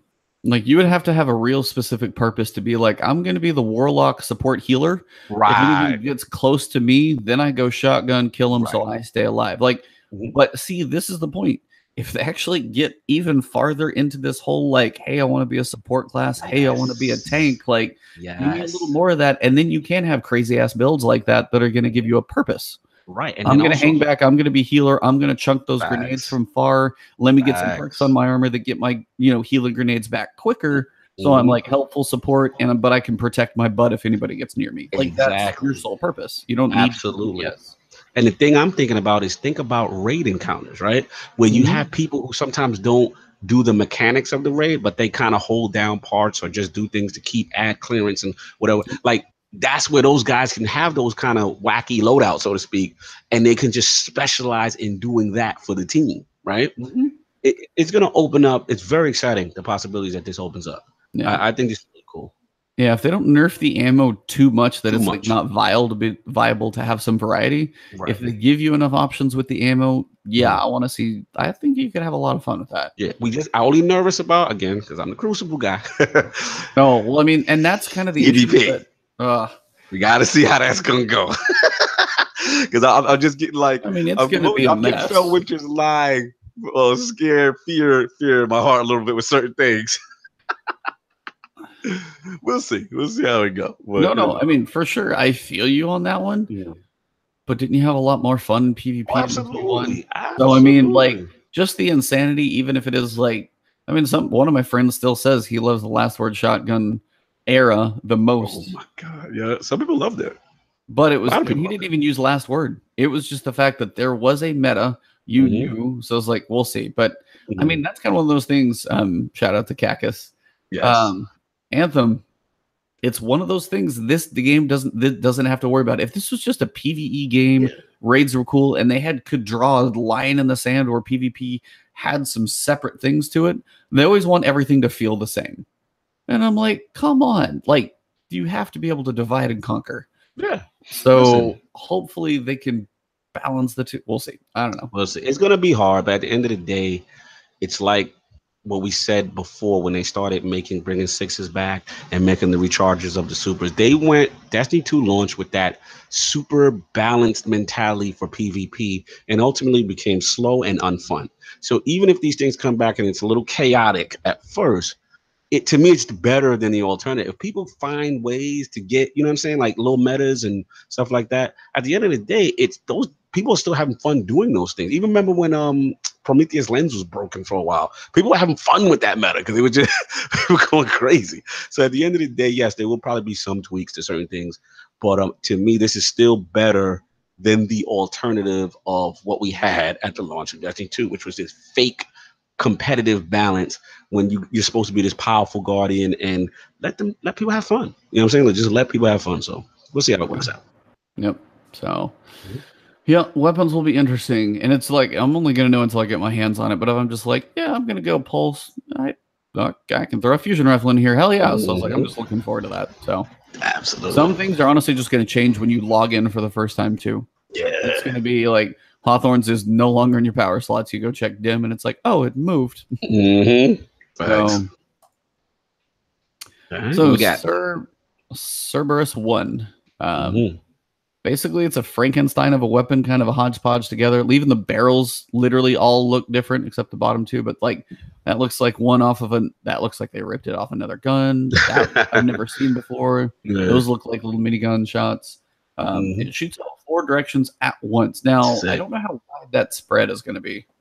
They said Contra spread good. It's got to be wide. It's like you're going to have to be up close and personal to pump that in. But if like a knight walks up to you, just blast them, I guess, with as much as you've got. I don't know where this is. It's an exotic auto rifle. So what do you think? Energy slot? I'd probably say energy. It'd probably be energy. Because like I feel element on it. It could be kinetic. Shoot, I don't know. Yeah, we'll see. I'm going to be curious what slot they put it in. Yeah. So the Dreaming City is the big one. Now, they don't tell us much, obviously. It's the in-game area. Right. But the cool thing about the Dreaming City, and this is where, again, not spoiler territory, but we just want to cover like the feel and themes of like ideas behind this whole thing. Right. When you log in at first and you can't even get to the Dreaming City until you play the campaign. That doesn't even get to be an option. And also, there are things, once you get to the Dreaming City, you run around and you might see question marks that will smash you in the face. Yep. Which is good. Because that means there's things you are not going to be ready for and that you have to work your way up to. You can't just like, oh, it's patrol. I can kill everything except this strike is harder. Nope. There's part of the world that's flat out just going to kick your butt until you're ready for it. That's how it should be. So I like how they've separated this into your patrol, your campaign, your normal, you're in the game, higher level, go get your butt kicked zone. Love it. Got to earn your way, man. It's a full-size destination about the size of Nessus. Nessus is not small. Its planet size probably is number 2. Good point. That's a huge space. In the game area. Nice. Now, this is going to be a place, like, once you get full level, the puzzles that you're going to find. Now, how would you describe this thing? From what I've heard, is basically like the Lord of the Rings Elf City. On the upper level. And then underneath, it sounds like it's in the dark. Did you get that on the podcast? It's in the damn dark. In the dark. They were talking some stuff. So the guy said, know how that works. The guy referenced Stranger Things, like the Upside Down. Upside Down. That's a sick aesthetic. Like that's gonna be crazy. Yeah. So they said virtually drawn from the pages of a classic fantasy novel, this elven homeland under threat from insidious dragon has that that has infected its heart. Now, I think that's literally just like a reference to like Lord of the Rings. Yeah. But I wonder in the back of my mind if Bife's head exploded when he read dragon, because he always hopes for a dragon. Oh yeah, yeah. I was like, so him sitting there just like reading the article, like I don't know if he's on the plane or his travels to GuardianCon, because I know he's in the States for a little while right now on Twitter. And it's like if he just read dragon, he's like, is there an Ahamkara? Is there going to be? Like, I know his. Yep. Like that would be, for one, mind blowing if they finally actually did that. But either way, I think they're just referencing like Lord of the Rings and Hobbit. Absolutely. But the either way, it's like they're gonna have some of the skyboxes, which they always do. But it's gonna look amazing. There's like big towers. They describe giant, like gigantic doors that look like, what the hell is in here type. Yeah. Just the feel of the whole place. But there's like 2 levels to it. It's gonna be huge. So. Yeah, like the way it feels, like the way it sounds. It sounds so cool. Now, the other piece is it's dynamic in the fact that it's going to change week to week. Yes. Now, this is cool. This is a whole area that's not even going to feel the same every week. It may have some of the same, and but I'm sorry. Go ahead. No. Go say one thing. Let's not understate that what was said about this area, it's probably, from an artistic standpoint, one of the most beautifulest things that Bungie has ever created. This is quotes from the Game Informer guys. Like, they are amazed by how this thing looks. They were saying it's like a testament to like some of the best things they've ever seen ever in Destiny.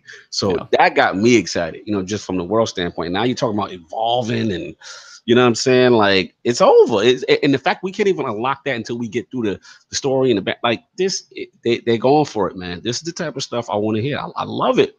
I love it, man. Yeah, absolutely. But yeah, so changing week to week. So the idea is people are going to burn through that story. That's fine. But the first week you go step into the Dreaming City, you're not going to be high enough to go smash the high stuff. It's going to take you a little bit of grinding, things like that. But the second week, it's going to be a little different. Now, the Taken are involved with the Dreaming City. They're one of the things. I don't know if they're raid related or just like mob related. But the Taken, it feels like the Taken is going to like overtake this thing over time.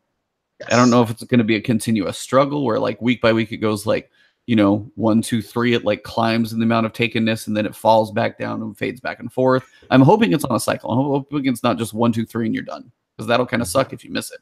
Yeah, that'll be suck.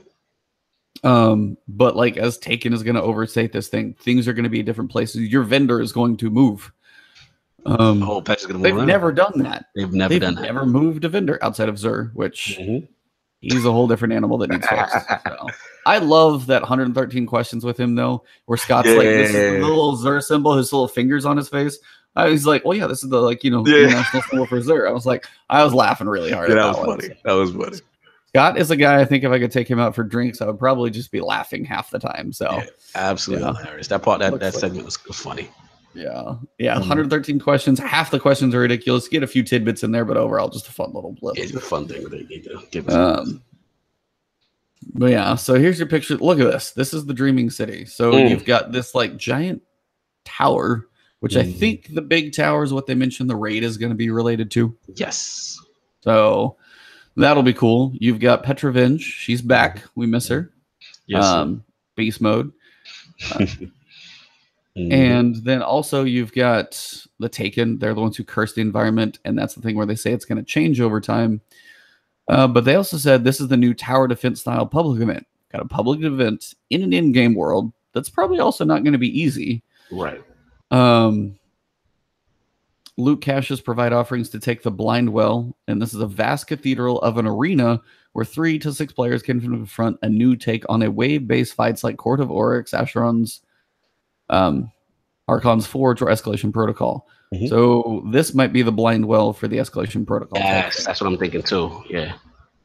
But you're not even going to see that until you're at a level highest level, probably able to do I it. like. You're not walking around. You go ahead because I was going to say. Yeah, no, I mean, literally, I love this because this is to me kind of like the prelude, like after. To me, this is what Escalation Protocol kind of set the stage for things like this. I feel. Yeah. Like I like that creep where you're not ready yet. You know what I mean? And you still have to do things to get like, and then you can open up more, and it's just going to add a lot of longevity. I think we're really going to be buried deep in this space, because I like the fact that certain areas are not gated off, but you just can't. You're not strong enough. I love that. And then just to see that progression, and now you talk about the changes. This is exciting stuff, man. I didn't think they would go this hard as far as the environment. And let's be honest, this is the first time the raid area in its own playable space. Like, that's another whole thing to get your mind around, right? We've never had that in Destiny. These are really cool concepts, and I like that they're pushing boundaries, man. Like, this is what I want to see. That gives you that feeling of this immersive world that people wanted from Destiny, were kind of disappointed with Destiny. And we'll get into the map stuff as we go on, but exciting stuff. Exciting. Very hyped about it. Yeah. So then this says, wandering around the periphery of the city, dropped flasks allow players to briefly glimpse into the Ascendant realm, to face special challenges and travel along platforms and tunnels that don't exist in the real world to find secret chests. Right. Like, just the fact that there's stuff you can't see, you have to get these flasks to be able to even see the realm. This literally sounds like Oryx sent you into the other realm, and now you're going to be in the upside down, and you can see the platforms from below. Bro, this is straight up Taken King, like raid area stuff. So, I mean, that's what they've said. Like, the Dreadnought had a lot of puzzles. You had the, you know, chest of gnashing teeth and all the craziness, like the stuff you had to, the 7 different things you had to build up or whatever, and then you had to go find that one opening. There were a lot of secrets in the Dreadnought. It took a while to figure out. I mean, you had to do that one thing where you had to get infected with that like hazy thing, and then do that sprint across the opening. And the only way to do that is have like a buddy like stand on the platforms ahead of you, so you knew where the hell to jump. And then finally, when you made it there the first time, you're like, like that stuff was really fun to figure out. But it was nothing like that has been in D2. Love it. Back to the mystery, back and the tone, right? The dark tone, everything like that made Taken King great. You know what I'm saying? These are really cool points that they kind of expounded on. Yeah.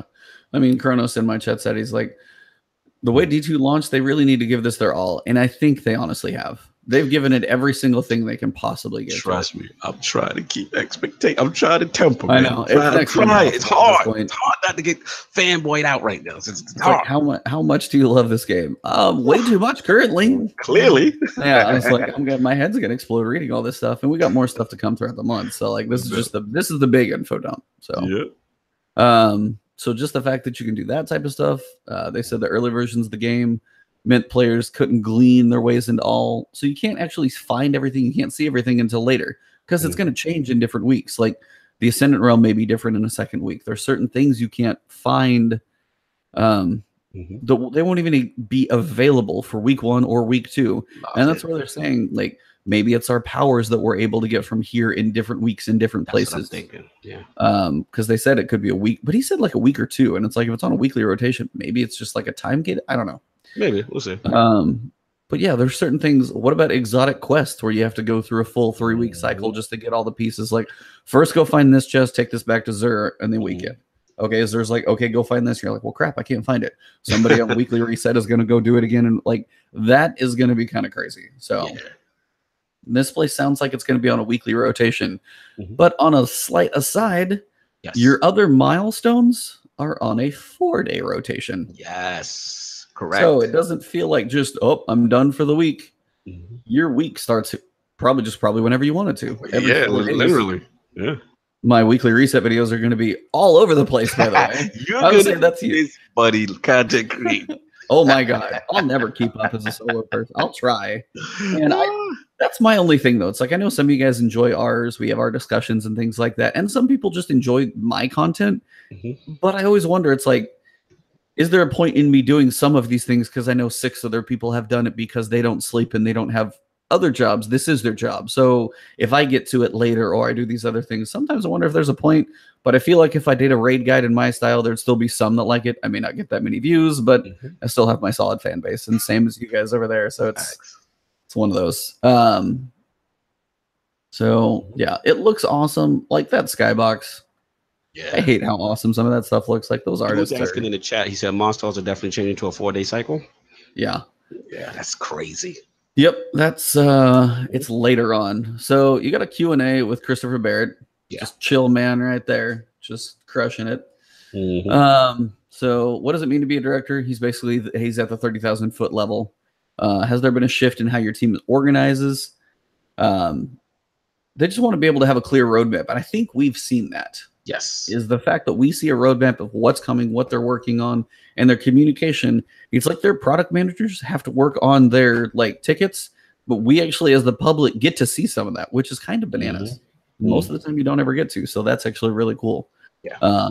Destiny 2, there are things that surprise you. Honestly, they were surprised with some of the, as I said, they got their hands slapped real hard, so they learned.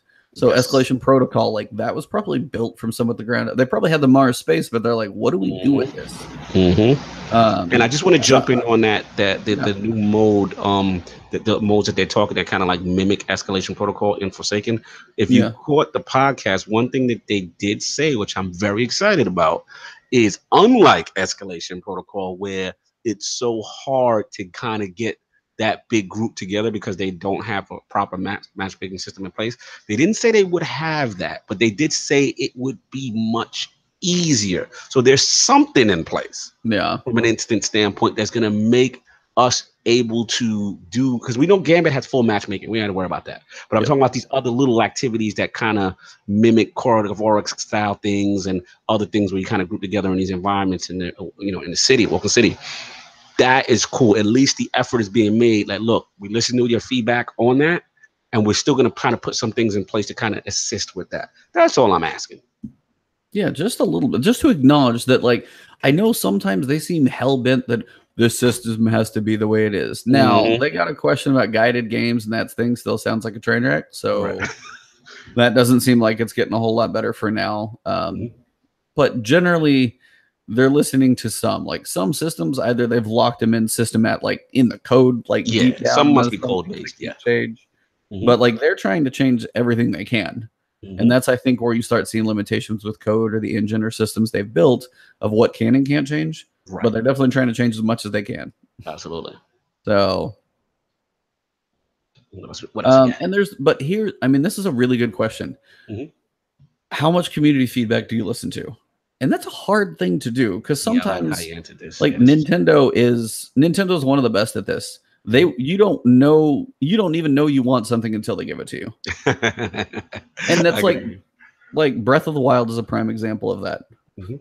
So it was just, I mean, there's certain things game developers have to be innovative, and they create things, and like they make some decisions. I mean, random rolls were one of those things. They want them back. It's like, okay, but how are they going to do it? Okay, they want, I mean, you can't, as they say, you can't develop the whole game by community. Otherwise, it's never going to get done. There's no focus. It's all everywhere. But if they don't listen, you're still going to piss off your community. So there's a balance. And he made a tremendous point that sometimes when you see the forums, the loudest guy in the room doesn't necessarily represent the whole. So I like that point he made as well too, because he's, there's people like, hey, this needs to happen and this needs to happen, and then they also have to look at the entire feedback and see how it affects everyone. You know what I'm saying? So I like what he went into some cool kind of like development mindset things, and I thought that was pretty cool on them kind of breaking things down on the decision making. And it's just good to see this transparent Bungie now, right? We're getting to understand why they do things the way they do them. And what's the thought process? That's my whole thing. Like, if you make a change, I want to know your reasoning behind the change. And I feel these past 4 to 5 months, we've got that. They're like, look, we did this because we saw X, Y, and Z. Or we're still thinking about tweaking X, Y, and Z. We're not finished. We're going to let you guys play around with it. And then you guys come back to, like, I love that. That's how the game evolves. You know what I mean? Not this, we're holier than thou, we know more than you, or these like, what I forgot amnesia, like these blocks of bands and buffs across the board and derfs across the board. Like, just, I like this new approach. And that part that in this article was very cool by Christopher Barrett. Yeah, and it's honestly probably one of the most refreshing things about these last 5 months. Now, some people have stepped away, and they may be harder to win back. But Forsaken, with everything they've built, if people do come back, I think this is going to be that time where, like, it's $40.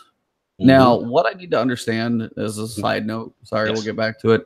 I need to understand how they're going to sell this package. Yeah. How are they going to make this thing for people? What if somebody bought Curse of Osiris was like, well, screw this, I'm not getting Warmind. Yeah. How are they going to balance the I want Forsaken? I think what it's going to be is going to be like Game of the Year edition, $60. So what about somebody who, I guess, I mean, do you think they would drop a discount on every other previous? What if the previous expansions were dropped a little bit? Say they were $10 for the old ones if you only need one. So you have, what about those who bought Curse of Osiris, got burned justifiably, didn't come back for Warmind, but they need Warmind to play Forsaken, which I still hate, by the way. That I still Yeah, it's kind of, you know, but if you heard Scott Taylor, his whole thing is like, look, we only did it because they asked him that in the Raptors Fire question. And I think the thing was like, hey, we don't want to leave anyone else behind by them not having the content. Yeah, gotta buy everything. Yeah, shout out to Slow Mo. He's like, I still need to buy the 2 previous DLC to play the Forsaken. Yeah, in theory, but I mean, what the verbiage they use, Slow Mo, was that for people who have bits and pieces or don't have, they're gonna put something in place to make that easier. So there's gonna be something like it's some either discount or some thing that has the old content. You know, that's the only thing I can think, because you're making a valid point. There are people who just, you know, it's like, hey, after Curse of Osiris, I'm done. So there have to be something in place for those dudes. Yeah. And that's, I think the dude said it right, and that's what they've said too. There's going to be other SKUs that come out that have some package, they're going to do discounts, some way to get you in, because they're not going to want to, like, you know, segment the player base just to screw you over. So there's going to be some package for those who just got Destiny 2, didn't get anything else. Yes. There's going to be hopefully a discount that says like, hey, I've got this, I want this. If you buy Forsaken, we'll give you this other one for $5 or $10 or something. And honestly, like, I was saying this to you the other night too. This is not a MMO. It's not a continuous online thing. But damn if they're not going to give us enough content that we have about that many hours to play out of it. Yeah. And they're literally asking for a $30 annual pass and $40 for basically taking a base frame of a game and revamping the living crap out of it. So completely rewriting it. So you've got $70 over the course of a year. If you break that down, it's like, oh, I don't know, $5-6 a month. I mean, come on. Skip 2 cups of coffee and you gave yourself another 20 hours of playtime. And that's one of those decisions where people have to think relatively, oh, I don't want to pay $30. It's $30 for a whole damn year of stuff. Right. I'm with you. You know I'm with you. The problem is, like I said, where they're going to face is that they're going to be people, and rightfully so, this is their opinion. They're going to say, look, we've been burned. We don't trust you. I'm not paying anymore. It should be free. I get it. You know what I'm saying? The problem is I just can't relate to that person. It's like we talked about this, you know, the other night, where it's like, I look at it like you went to a restaurant, right? You ordered a meal, right? You ate the entire meal, and then afterwards you were like, hey, this wasn't that good. You know what I'm saying? You can't keep coming back because you had that meal that you didn't like. Either you're done at that point. You can't keep coming back and say, hey, now from now on, you got to give me every meal free because that last one was terrible. You know what I'm saying? You can't do that. Like you ate the whole meal. Whether or not you were satisfied, it's your decision to say, okay, you know what? I'm good. I'm not going back to this restaurant again. You know what I'm saying? That's where the people who say, you know, like Forsaken should be free and all this, that's what they do. At the end of the day, this is still a business. That's all I'm saying. Like people are like making stuff and content and making a game. You know what I'm saying? Regardless of how you feel about Activision or whatever. That's where, you know what I'm saying, at the end of the day, if you, especially the dudes that definitely lose me about this is the guys that say that and they got like 1,000 hours. You can't play that much, you know, hundreds of hours of Destiny and then be like, yo, you got enjoyment. You know what I'm saying? At some point, you played the game enough where you definitely got enjoyment out of the game, or you played it enough where there was some level of, you know, completion. At that point, that's it. It's either you're in again for the next one or you're not. That's just me. Ran over. Continue. No. I mean, absolutely. And it's the point where a lot of people seem to use, and I don't hear it as much, but you hear it sometimes, like, how much is a game worth, like, dollars per hour? So it's like, okay. And it's one of those. So are you think you're going to play Forsaken for 40 hours? I'm probably going to play it for like 400 at a minimum. I'm taking off work those days. That's how really it is. Yeah, you're taking off work. You got 40 hours in your first 2 days of it just to try and burn through and try and get up there with stuff. So, I mean, the amount of time that you get out, and that's one of those things people don't. Now, if you're one of those that picks up a campaign, plays through it, and sets it down, I can see where that could burn you. Curse of Osiris, especially. But what it looks like in this one, like, is this your time to come back and try this thing again for $40? Right. 100%. Now, the annual pass, no one is twisting your arm to buy that at first. Exactly. Are you going to get plenty out of Forsaken? Yes, but that annual pass, $30, that's $250 a month. That is literally one beverage a month. Again, I think you can manage that. So that's, I mean, I'm with you. It's like nothing's how many people, as I said, like 500 to 1,000 people breaking their lives to make these amazing games. Yeah. They deserve to be like, we deserve to support. Content got to be, this ain't cheap. This is the video game business, bro. At the end of the day, like, artists got to get paid. These things, yeah. You know what I'm saying? Like, this is what it is. You know what I'm saying? So, I mean, shout out to listen, I feel you, Shlomo. He's like, speaking for myself, I didn't get the season pass, and I'm not interested in Curse of Osiris. So it's difficult for me, especially with all the games coming out this fall, to justify playing it. And I get that. All I would say is, for the people on the fence, I think this is substantial. I think Forsaken is substantial. This is almost like a rewrite of the game, right? Yeah. I would tell those people, hey, if you're interested, just touch the Forsaken, right? Don't get the season pass. Right. Let them prove to you subsequently that they're going to continue to deliver that level of quality. You know what I'm saying? I think a lot of the reason why a lot of people were burnt is because, let's be honest, Destiny 2 had a good start. People dove in, and we all bought the season pass, expansion pass blindly. Like, we're going in. Whether it be Osiris and Warmind, and then when Osiris hit, it was so bad. I get that. That's all I would say. Just hold off at that point. Let them continue to prove themselves each time. I think you're probably safer at that point for the people who've been burned. Yeah, and I mean, that's kind of the hard thing is, like, some people, like, you've got Division 2 doing a free year of content. You've got an annual pass here, and it's like, all right, well, when we get done with those 2 years, I want to compare those 2 years of content. And I just want to see, like, how much do you get for free anyway? Is what we're going to get from seasons and things like that. And then how much do you get on top? Right. So that's where I was like, when we get done year in, year in, is the extra $30 going to be worth it? In my mind, probably. But we'll see what stuff like Division and Anthem do as well. Exactly. But yeah, basically for slow-mo, I mean, for anybody in that nature, especially if you just bought D2 and are like, didn't do it. Honestly, just wait. Just wait. You'll have Destiny 2, Forsaken, complete year one package, whatever, probably for like $60 to wrap everything up. Yeah. And maybe they might do a deal where the season pass is like, $90 with the digital deluxe, like full. There's going to be some option out there to wrap everything previously up in a package for a discount from what it was, and you'll be fine, I think. I agree. So. I agree. By the way, shout out to this picture right here. This looks awesome. For a while, but like the open city looks amazing. Fire. As you work to make changes to the game, what are the most challenging? They actually said stuff like triumphs and the collections. Basically, there's like a gazillion things in this game, and we know that. But trying to track them all and keep them in one place and do all that stuff as they wanted to do, not an easy thing to do. So that was actually kind of an interesting answer, I thought, for that one. So we talked about the weapon slots already. Got that out. Now, for the annual pass, they say, how is that going to be a better delivery method? Right. So for one, you buy it or you don't. So you either get it all, you're not missing half of it, which is, make your decision on that one. But they said what they wanted to do with most of the content, and I think this is where people will be happier. It's more things for you to play. Yes. It's not a 2-hour story. Now, there's still going to be some type of way for them to do story. Right. But escalation protocol, weapon quests, co-op experiences, new things for players to earn, more catalysts, more other things. All that stuff is what we all want anyway.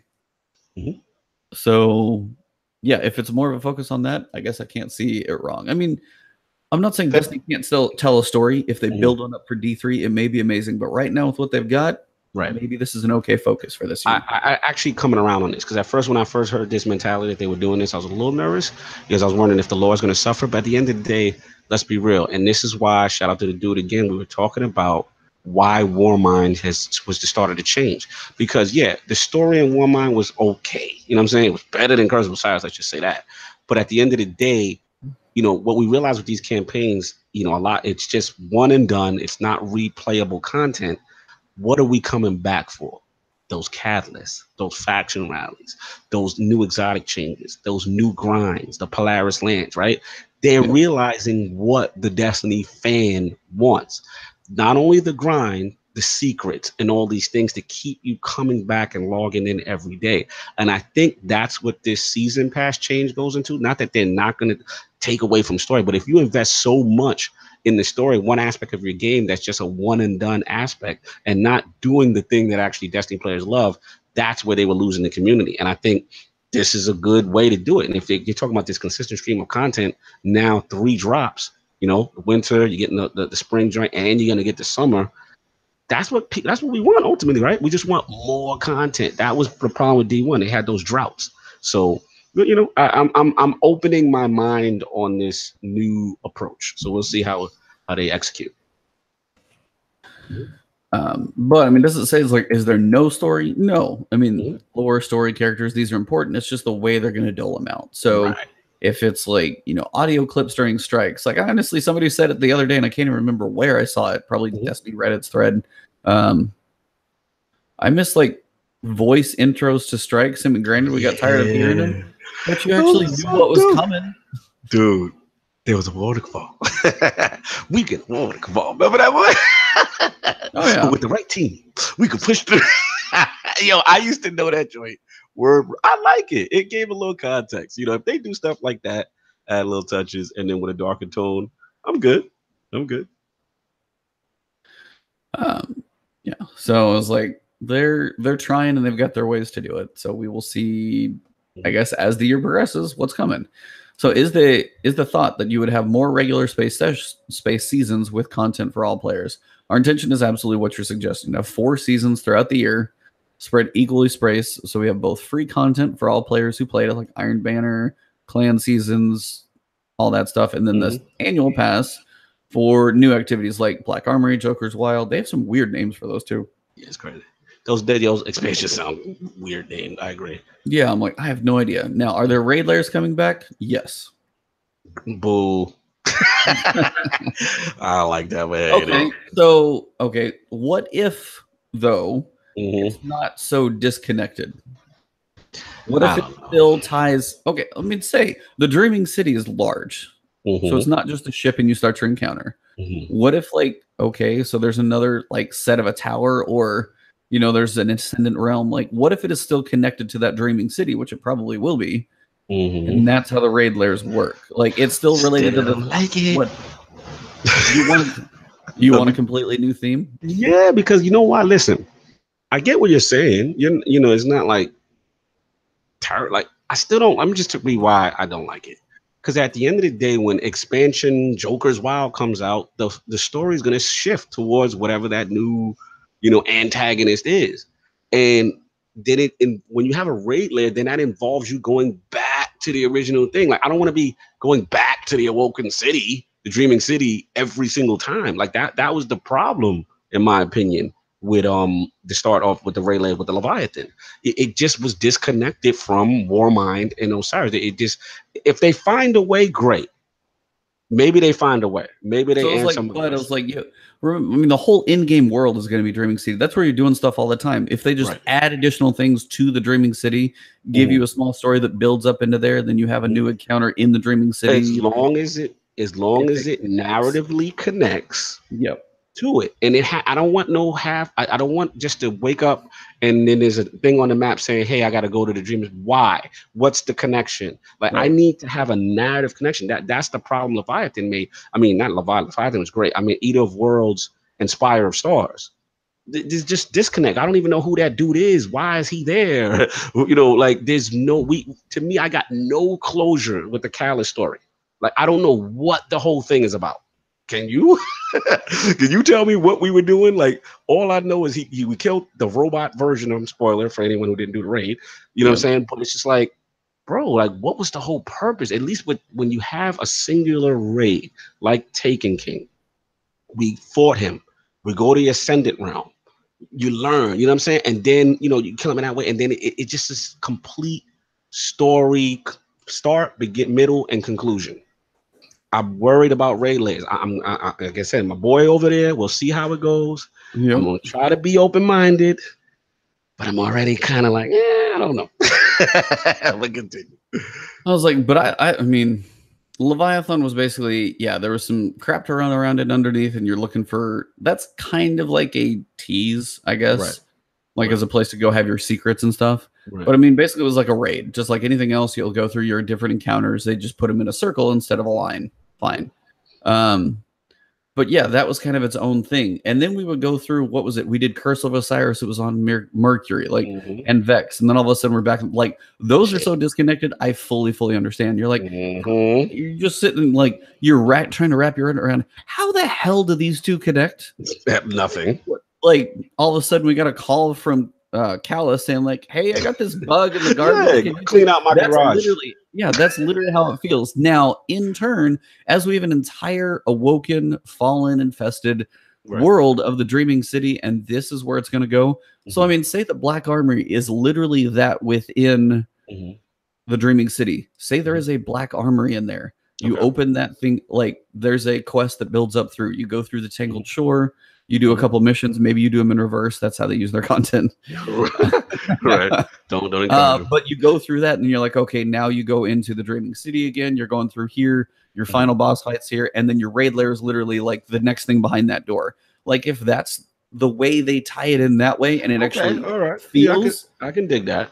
And that's the one that I'm okay with. The other, like, I need a phone call. No, exactly. The thing that helps your argument, if with the Dreaming City, is that they're using the terminology that evolves, so that it can. If they can evolve it and it thematically connects, to these next two expansions, because history tends to show when a new expansion comes out, there's a new antagonist, and then there's a new, protagonist that you kind of help out. That's generally how Destiny works. Like, it was Osiris, we were helping out. Then it was Anna Bray, we're helping out. Like, this new person, all this stuff, it has to connect. So we'll see. That's all.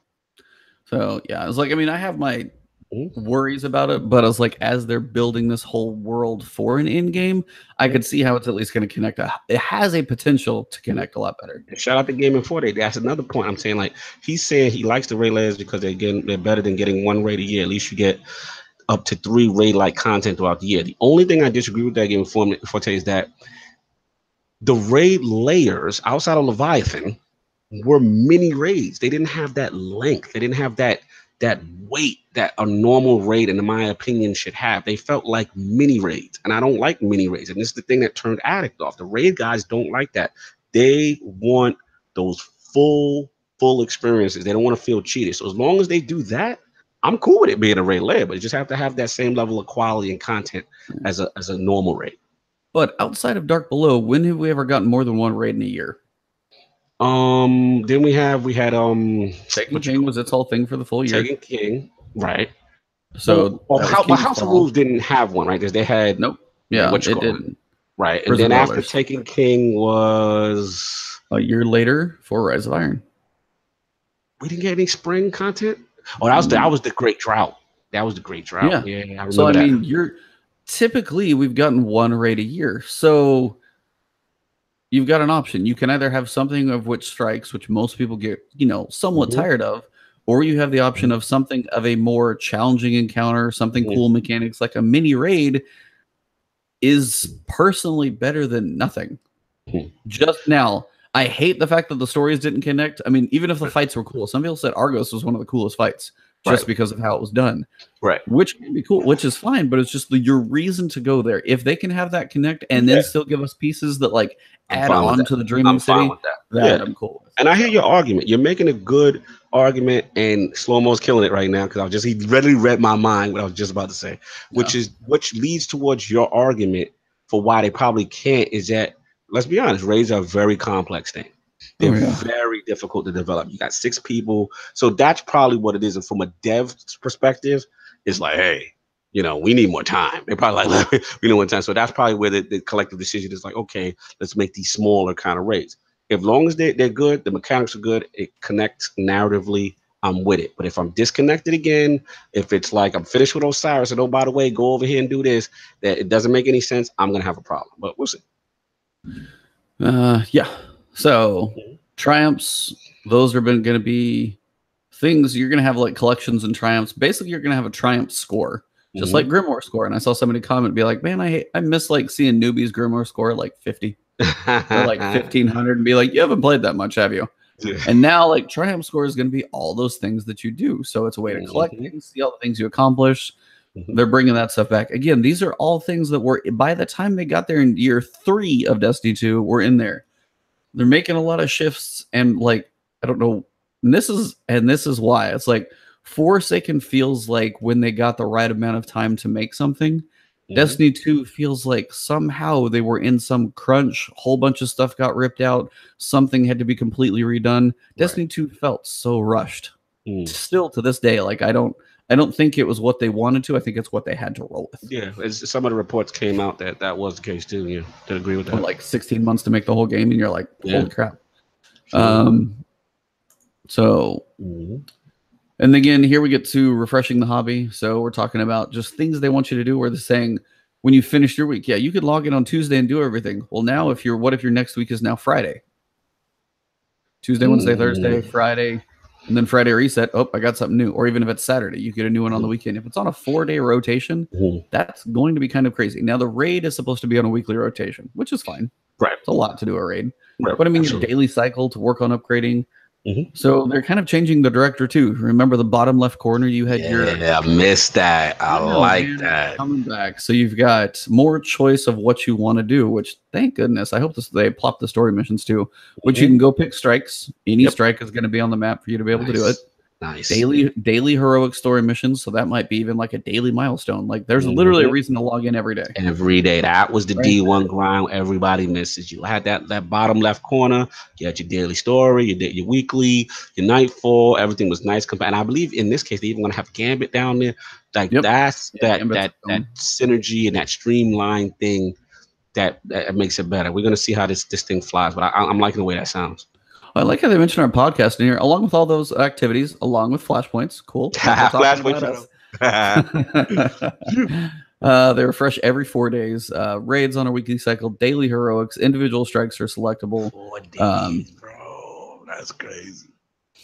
So I'm going to have no life again. It's going to be crazy. Oh, I think half of your chat's basically saying RIP life and everything else. You, me, and everybody else. So see, this is the only thing on my end as like, if I try and play and make content, I'm behind everybody. But if I try and just burn through and play, then I miss out on the content I probably should be making. So I'm gonna lose either way. But I feel there are worse. First world problems, right? Oh god, I have too much of a game to play. Or I can't make videos. Oh, no. I know it's too much. Before we complaining, we had nothing to do. Right. So managing inventory and vault space. If you guys haven't heard, now granted it's up to you, but basically they said from February, but they said for sure. Basically anything since Warmind. Anything that was in your inventory as of Warmind's launch has been documented. They have it stowed away. They have it stored. So you could literally go into your inventory, delete those 6 or 7 hand cannons, those old sidearms and crap that you don't use, and there's still going to be a record in your collections. So that's like year 1 mostly taken care of. So I can hold on to my better devils and 3 other weapons and delete the rest, basically. Pretty much. Now, provided you trust the servers of Bungie and the snapshot system. Now, you gotta figure it's gonna be there. You know? But I ain't deleting some of my good stuff just yet. No. Like I ain't deleting my better devils, my nameless midnight. Those are staying there. And I see it on the board. Then I'll do that. The trash. That's kind of a thing too. Like if you have a specific masterwork, I feel like you might have to keep it. Yeah, that's a good point too. I'm definitely not tracking those. But yeah, Masterworks I think might be. Yeah, I mean, I guess you would probably just have to pull it back out and use it in cores to turn it back into one. So I think just the bases are what will stay. If you got a Masterwork you like, don't get rid of that. Yeah. But I mean, it's going to track basically everything from shaders. They basically sound like they're fixed between the podcast and the questions. Thank God. And you can just pull them out, put them on whatever you want. Yep. That you got to store them like panicking. That's what I'm talking about. Huge deal. Yeah, it's literally just a currency to do. I mean, so that's where it's like one of those system things, as I said before. It's like maybe you have to have some type of consumable that you like that is used up in the applying of it. Right. But the fact that you don't have to hold on to all of them and I can delete half the ones I don't, mass shader delete's going to be a quick thing too. It's like, yeah, that's going to be so much better. So that's going to be better. You're going to have 500 slots. So take out the shaders, take out year 1. You're going to have random rolls, which may give you more things to hold on to. But with 500 slots and all that other stuff managed reasonably well, I think we should be in a reasonable spot as long as you don't hoard every single option for each gun. Exactly. Yeah. So That's actually feeling really good. Mods are being overhauled.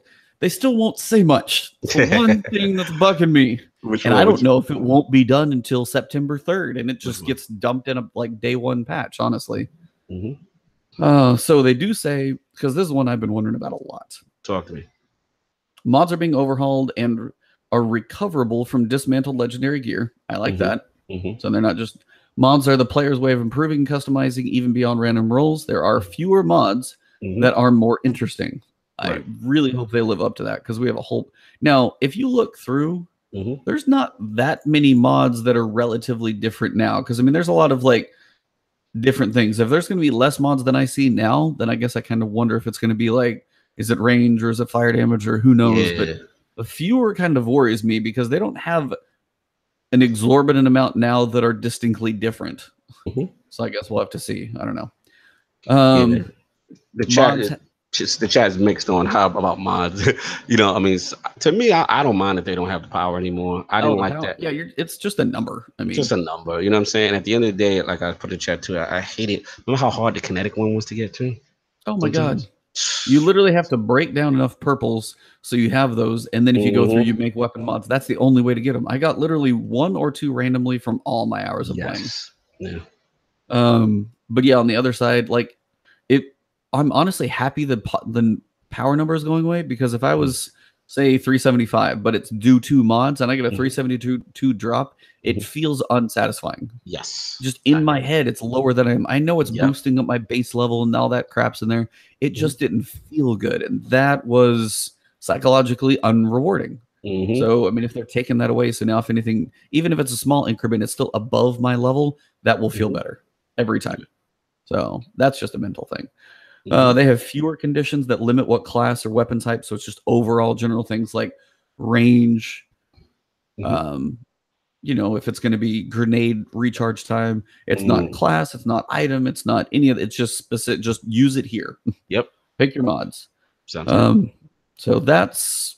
I mean, they have special ones. So increased hip fire or airborne accuracy. Shout out to me, 5,000 watts. She's throwing a party right now. Tomb of the Sky. Finally, I can take that out the vault and actually have some air accuracy. Let's go. Yeah. But I mean, what if you had inner accuracy on your weapon, and then you can also throw inner accuracy on a couple pieces of armor? Yeah. Let's just really boost. And that's what you play style is for PvP. That's your PvP build. Builds. Yes. Which is what Destiny is sorely lacking. So, yeah, I'm with this. Yeah, so Triumphs, that's going to be your record book. I'm trying to see what else. I've read this multiple times, but as you look at it, I'm like, I forget where we are and all this stuff. But there's going to be different lore fragments to find, hidden chests in the solar system. Like, that type of stuff is coming back, which is really, really, really huge. So your Triumphs are individually locked. Each Triumph contributes to a Triumph score. So like Grimoire scores, we were talking about, that stuff is back. And this just looks cool. This looks like a big centerfold here, but this looks like a big... I think this is one of the Gambit arenas, if I remember right. So, This is the Gambit page. And Gambit we've talked about before. Honestly, that's going to be one of the modes that, like, I've only heard positive things about. Nothing but positive. And I played it. It's fantastic. Yeah, fantastic. The PvE guys are going to love it. Because those guys that don't like the Crucible are going to love this mode. There's no pressure. You can do, like I said, you can just send one guy in to the portal if he wants to do the PvP portion. So much fun. The strategy is going to be good. This is a really cool mode.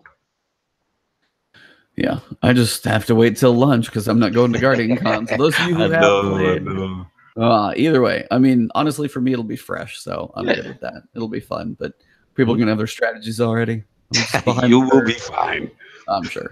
I'll play everything much. Good to you. So, like, look at this picture. Like, if there's actually, I mean, this could be concept art, but scale of the door, just the size of things that it's in here. So they actually talk about a new PvP mode as well. I guess we are going to cover this whole damn article. Sorry, guys, we lied. Long point.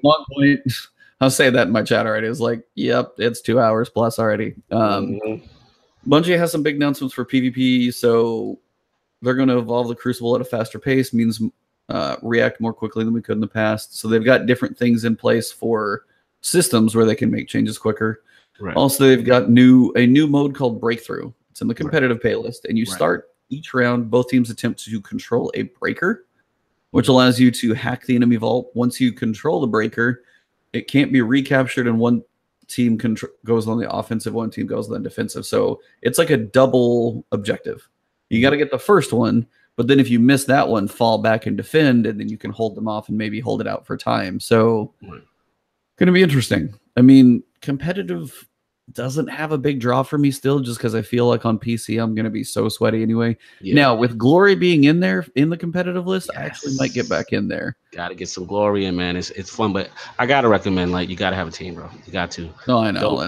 Don't solo. You'll kill when you get your computer, we'll talk. You started influence. Evil.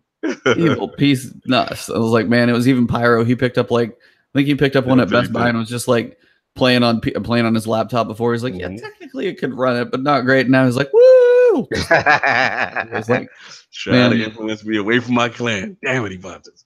That's what I'm here for. We could ever just do crossplay. We need crossplay for Destiny. That's what we need. Yeah. As recent weeks have attested, Forsaken will arrive at a time in which competitors like Anthem and Division 2 will be nipping at its heels. It's safe to say Destiny 2 needs a big win.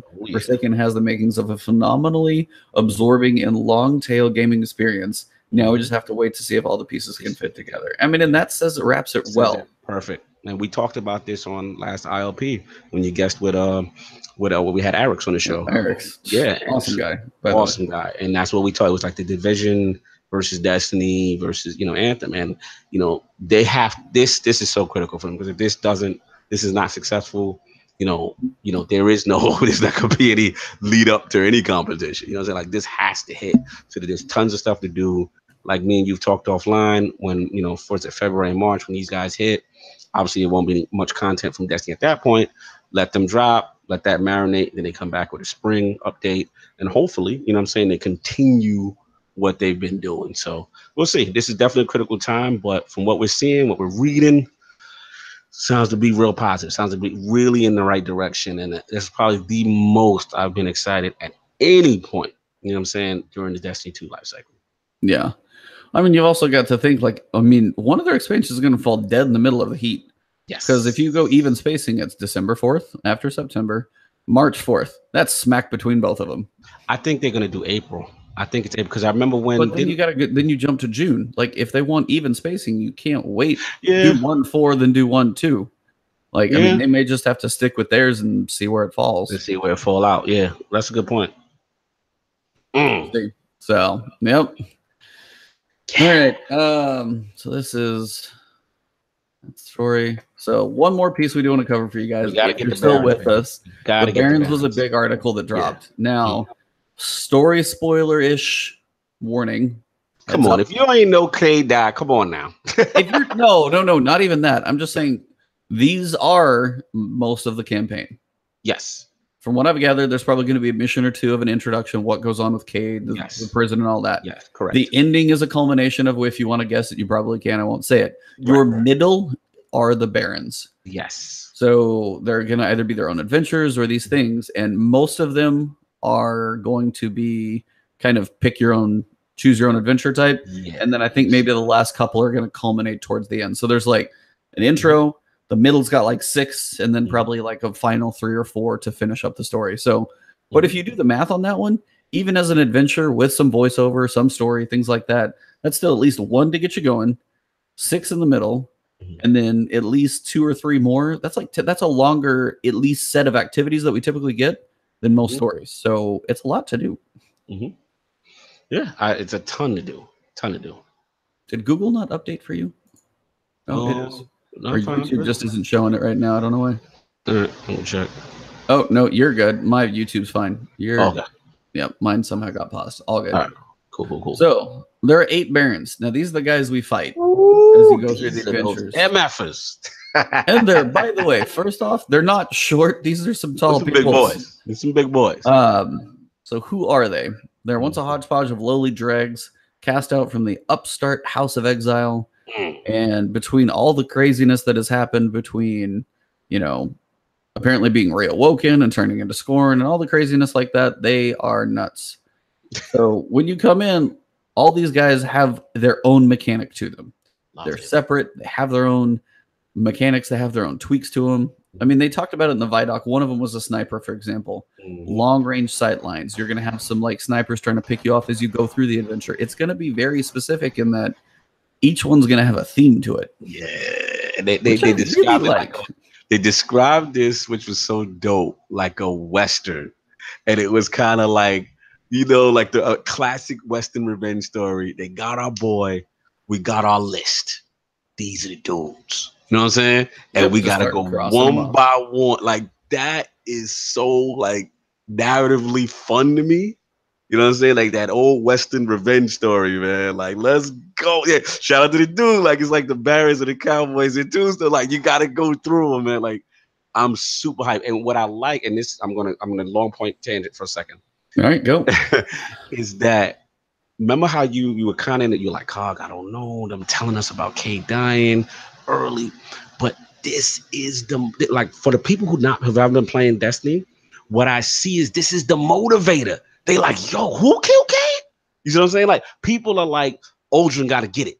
I'm seeing the narrative. I'm seeing people like really emotional. You know what I'm saying about picking the game up just to do this.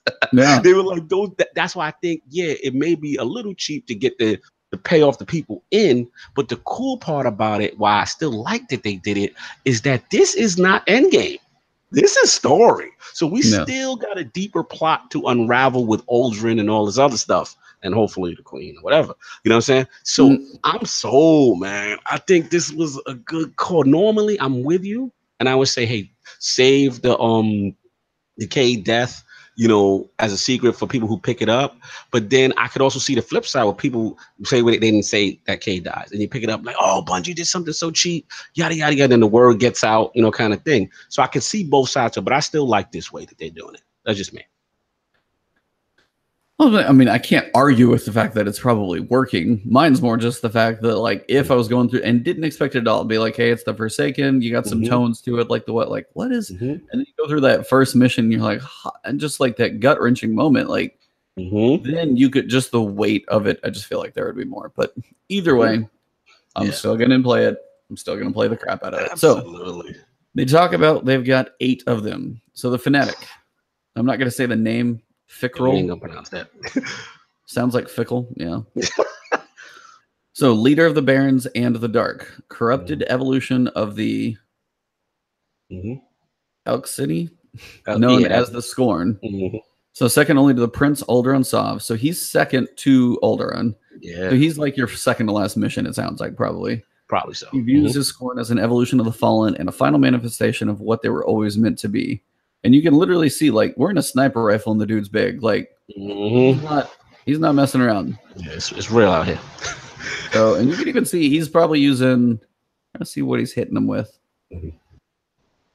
Yeah, he's got probably a golden gun coming at him. That's a lot of damage into what looks like a pretty big head. He's going to have a decent amount of health is the idea. Like, absolutely. The hunt is on, man. We got to get him. Yep. Now, I can't tell. Do you think this is actually in the Dreaming City or the Tangled Shore? Because you had to finish the campaign. It looks like the Dreaming City. It looks like what it would be. But if this is the Tangled Shore, maybe this is a weird part of it. Possibly. Yeah, I'm very good. I don't know. Very confused to see where this is going to go. So then we've got the Machinist.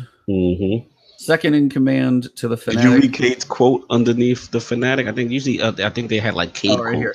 I don't like this one. Not one bit. He's a believer to the core. And they're the toughest to put down. Remember, I think we got to put this in context.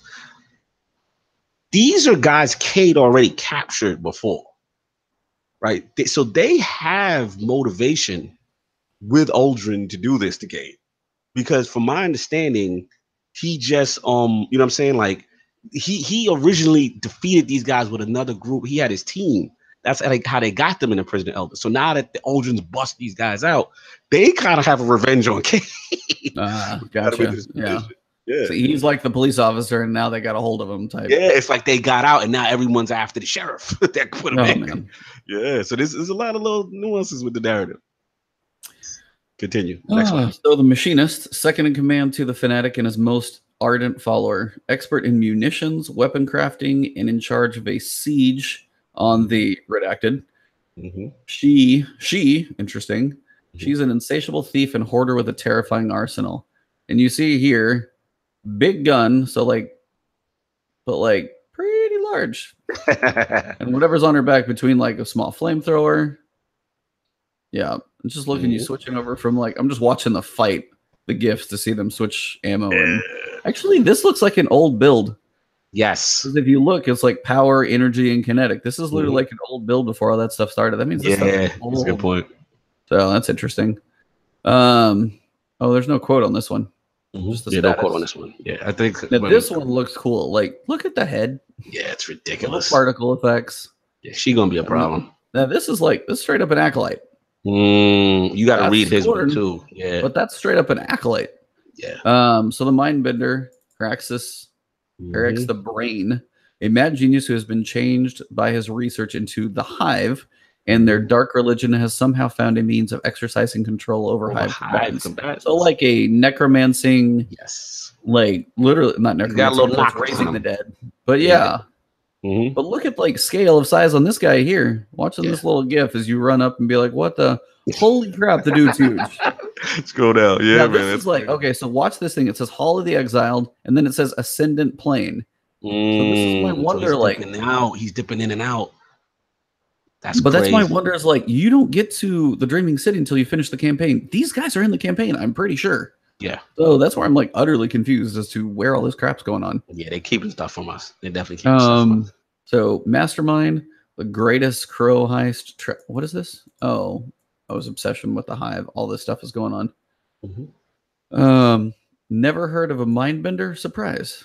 That's just how he likes it. And there's one thing I believe is one bit of a narrative thing with him was weird. I believe like he doesn't talk or something like that. It was one of them. Maybe I got this one confused. No, you're good. Let's read it. You gotta read the whole thing. Yeah, it's like you're intrigued. We'll take a look. So, as a starving, runty little dreg, the Mindbender fell into the moon's hellmouth. He's never spoken an intangible word since, but his time in the Hive's domain changed him, gave him a lifelong obsession. After years of study, he found a way to carve a throne world of his own from the Ascendant Realm. Here's the part. Read the first. That's the only. You ain't gotta read the whole thing. Read the first bullet point. This one resonated with me. So, Mastermind. Yes. The Great Crow Heist trapped a brainwashed Prince Uldren's crows, using them to feed misinformation and fuel tension between Earth and the Reef. Could be some motivation, but why Uldren's acting crazy? Yeah. But he also feels like he should be higher up in the pecking order if he's like a mastermind, which is odd. Yeah, it's interesting. He's like he's like the evil genius scientist of the Overlord. Yes. Now the Trickster. I'll warn anybody listening to this right now. When you go do your Trickster adventure, thanks to the Game Inform article, be weary because you're probably going to explode pretty early on. There's a trap. Yeah. If you watch Star Wars, it's a trap and it's for real. Where mostly war, I see an opportunity for a laugh. It's literally, he's going to mess with you. Yeah. So a silver tongue manipulator and a con artist with a high opinion of herself. The Trickster, again, her. I don't know quite why that's throwing me off. I don't picture that many female fallen, but maybe I'm totally wrong. Yeah, well, I don't think we've seen many. The Trickster has a penchant for deadly sleight of hand and prefers to work behind the scenes when it comes to the Baron's operations. She does all she can to stay out of sight and is known for duping others into doing her dirty work. So on this one, just watch your step in here. Yeah. It looks like they're melting her right now, but pumping out some damage there. The Amethyst Heist Massacre. To raid the Queen's mines, the Trickster orchestrated a clever ploy that pitted 12 teams of bounty hunters against one another to create a subterfuge while she cleared out the mine for herself. Whatever you do, don't trust anything she touches. I promise you, it'll bite. I like the Cayde stuff. It's funny. This one looks cool, man. The Hangman. Yep, the Hangman. Yeah, that's what the dude was talking about. This looks dope. Rexus the Scathe, the Godslayer. Just that title, man. So a silent sadist known for his penchant for docking and tearing ether generators from the cores of servitors with his bare hands. His obsession with torturing servitors is unprecedented in the history of the we can't pronounce it with E. Elixni, I guess, yeah. Yeah, but I guess that's the Scorn. But yeah, his lantern and stuff like that looks just bananas. No one knows why the Hangman was abandoned at birth. Some say his parentage looked into his eyes and knew what he would become. That's like, I'm looking at the Antichrist. Wonderful. Others say the cruel deed sealed his fate. The hangman doesn't just kill victims, he hurts them.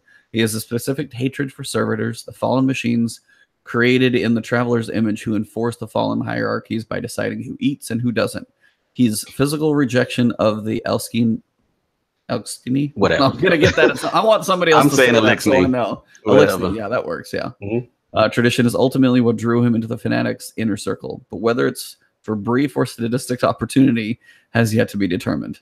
Yes, that lantern, bro. That is lit. Look at that firewall.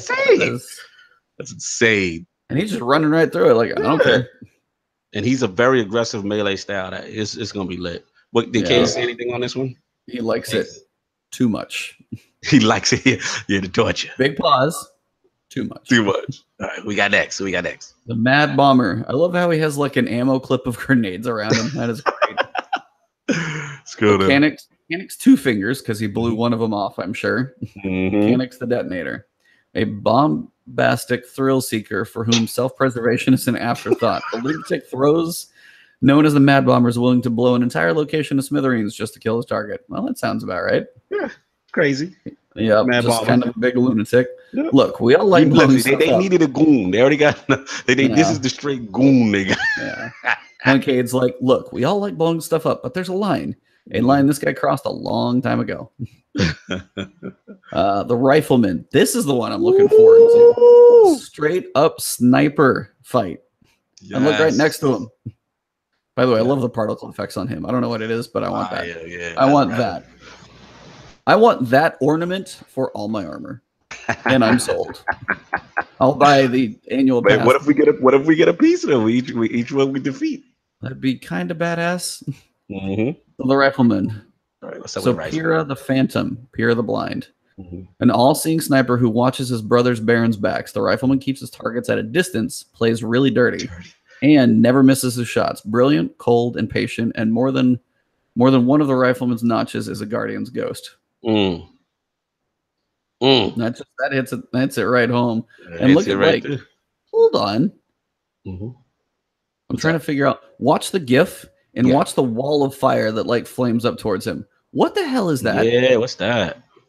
I don't know. I'm kind of wondering what that is because I mean, if it's something like in the world, now in the order that you probably want to fight this guy, like lore, like at least within the lore, I feel like you should have to fight him first, because otherwise he's just going to kill you. If you went after anybody else, like you're gonna put him first on the list. Yeah, he'd have to be first so you can actually get to the others, because your sniper's going to take you out before you get to the others. Yeah, that's true. He's technically protecting. He's on the front line. Yeah, theoretically.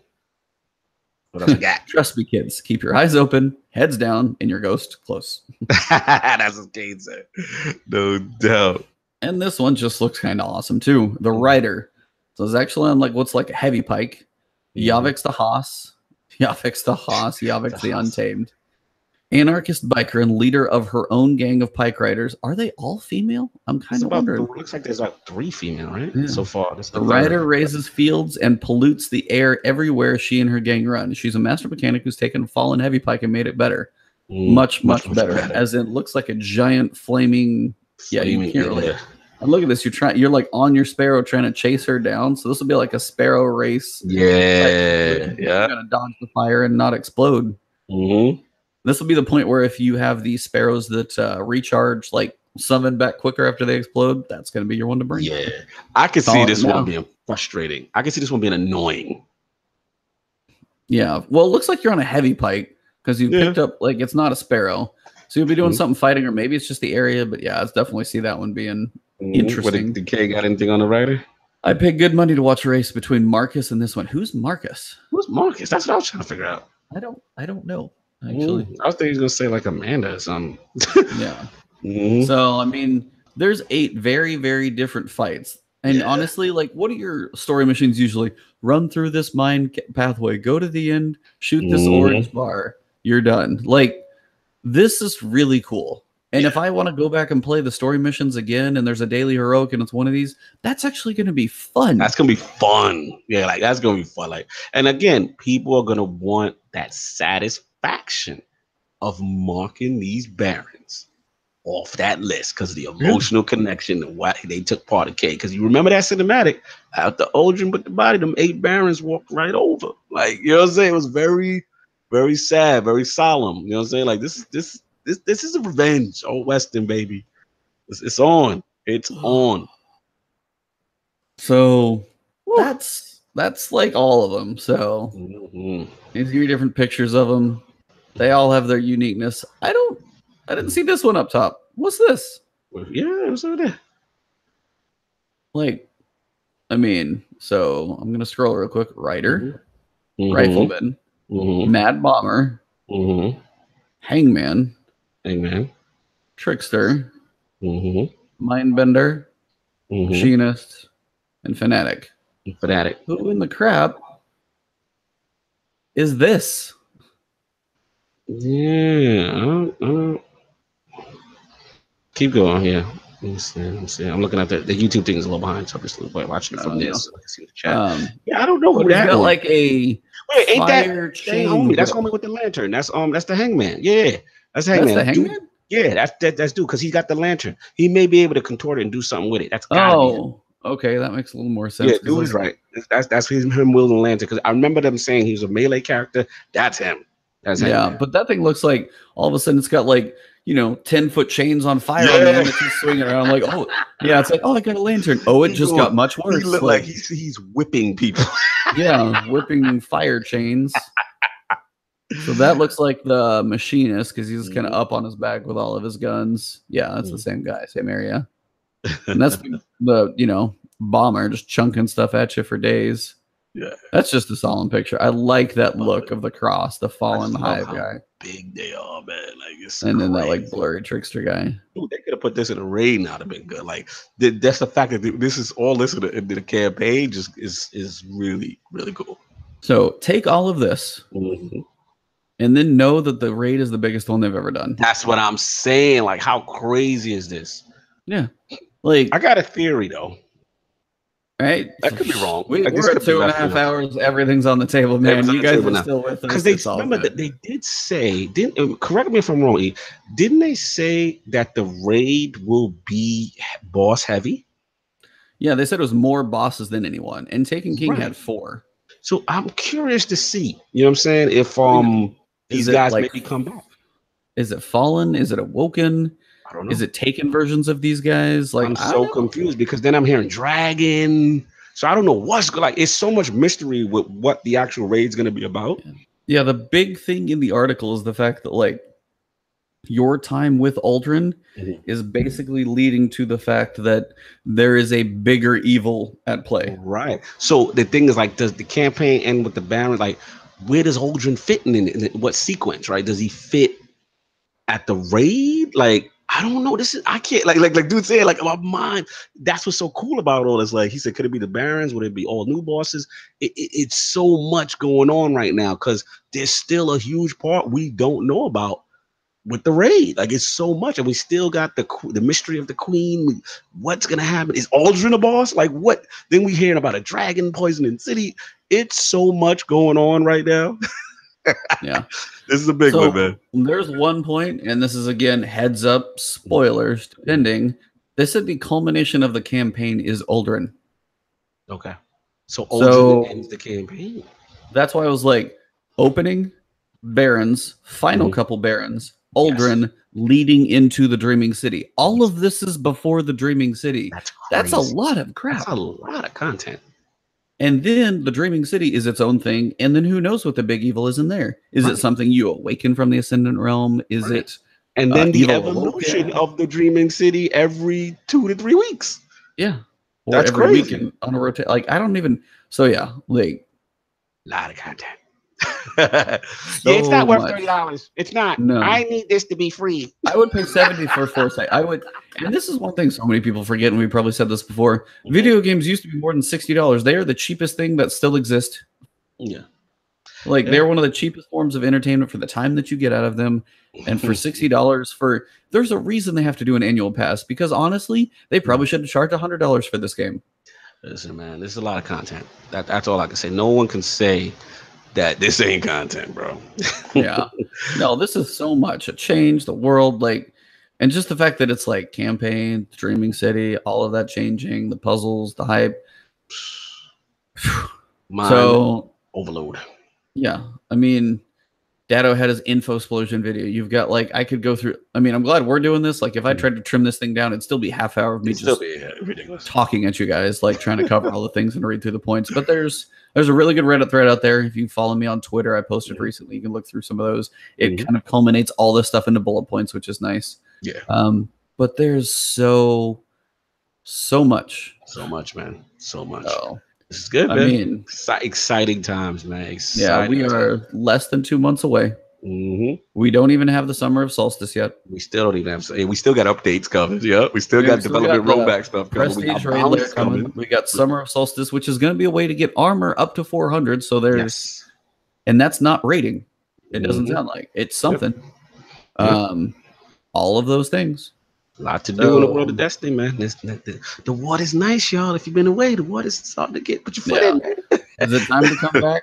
Yeah, I'd start leveling up a little bit so you're ready for Forsaken, because by the time it comes, even get to that soft cap, what, like 3? I don't know.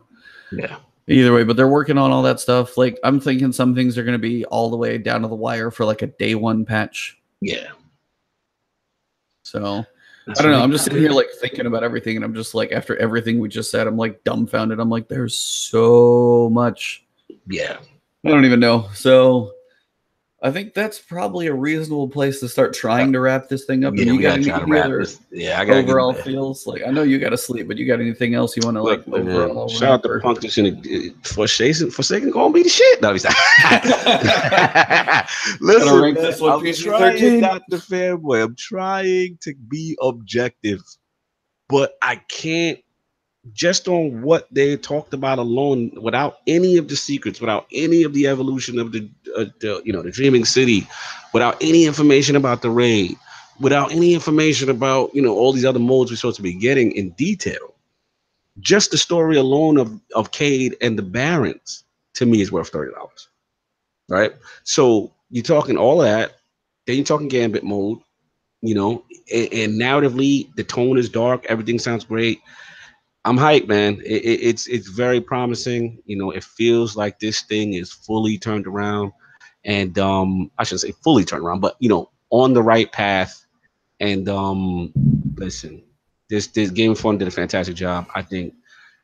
And one thing I like, again, for the people who are on the fence, right? Shout out to the dude. He said, "No, let that fanboy flag fly, man." He said, "Don't." But look, I'm hyped, man. I'm hyped. I just don't listen. We've been burnt before, you know what I'm saying? And the reason why I'm keeping it in, dude, is that Destiny 2 did launch to positive vibes. You know what I'm saying? It did launch to very positive vibes. Even when we played it, it's just that when we got beneath the surface, we're like, damn, it's not enough depth. This don't sound like that, right? This don't sound like any. This sounds like depth upon depth upon depth. You know what I'm saying? And I think we're gonna be rocking for a long time. I mean, just on scale alone, they're saying, this thing is Nessus is like the size of Nessus, right? That one space that we gotta unlock, so to speak, right? Correct me if I'm wrong, Ian. Am I correct with that? For which one? For the Woken City that we unlock, isn't that the size of like Nessus? What they're saying? Yeah, it's Nessus. Right. That's insane. So. Yeah, like this is the time. This is the time to come back. This is the time to see what's going on. Very promising. I'm hyped. Let's go. Let's do it. And the subclasses, like we didn't even talk about that. Like I know. just so much. It's so much. It's like information overload. Like 9. You know what I'm saying? That's in theory, in my opinion. Yeah, it would have been cool to see a new complete subclass, but 9 variations of play styles. Yep. You can't. There's no way you can say this doesn't justify the price. So again, shout out to Dark Shed Wolf. We're gonna see. You know what I'm saying, as far as how they handle the the Curse of Osiris and Warmind stuff. But again, just Forsaken only. Wow. I'm very hyped. Very hyped. What's your feeling on it, man? Before we wrap. I mean, outside of everything you just said, it's just like. I mean, for me, the idea of the raid is the ending city. Like, that's a big thing for certain people. You've got the weapon system coming back that is going to be a culmination of a variety and an evolution of what people want, and you get to pick your battles. You've got the director changing up so you can pick your strikes. You've got your daily heroics. You've got your gambit, which is its own mode, which is not even hardly in this article. With matchmaking. With matchmaking for sure. But it's just like that's its additional thing that everybody already loves. Yeah. So take all of those pieces. Yeah, I'm gonna be playing this a lot. Yeah, like so much.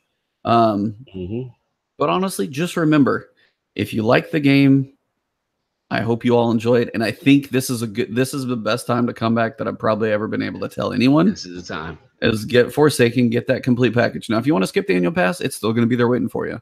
But if you have that $60 package that has everything from D1 and you're just ready to go, it's still worth $60 without a doubt in my mind. Yeah, facts. Pick that up if you're missing the expansions. If it's 40, it's absolute. And just enjoy every moment of it.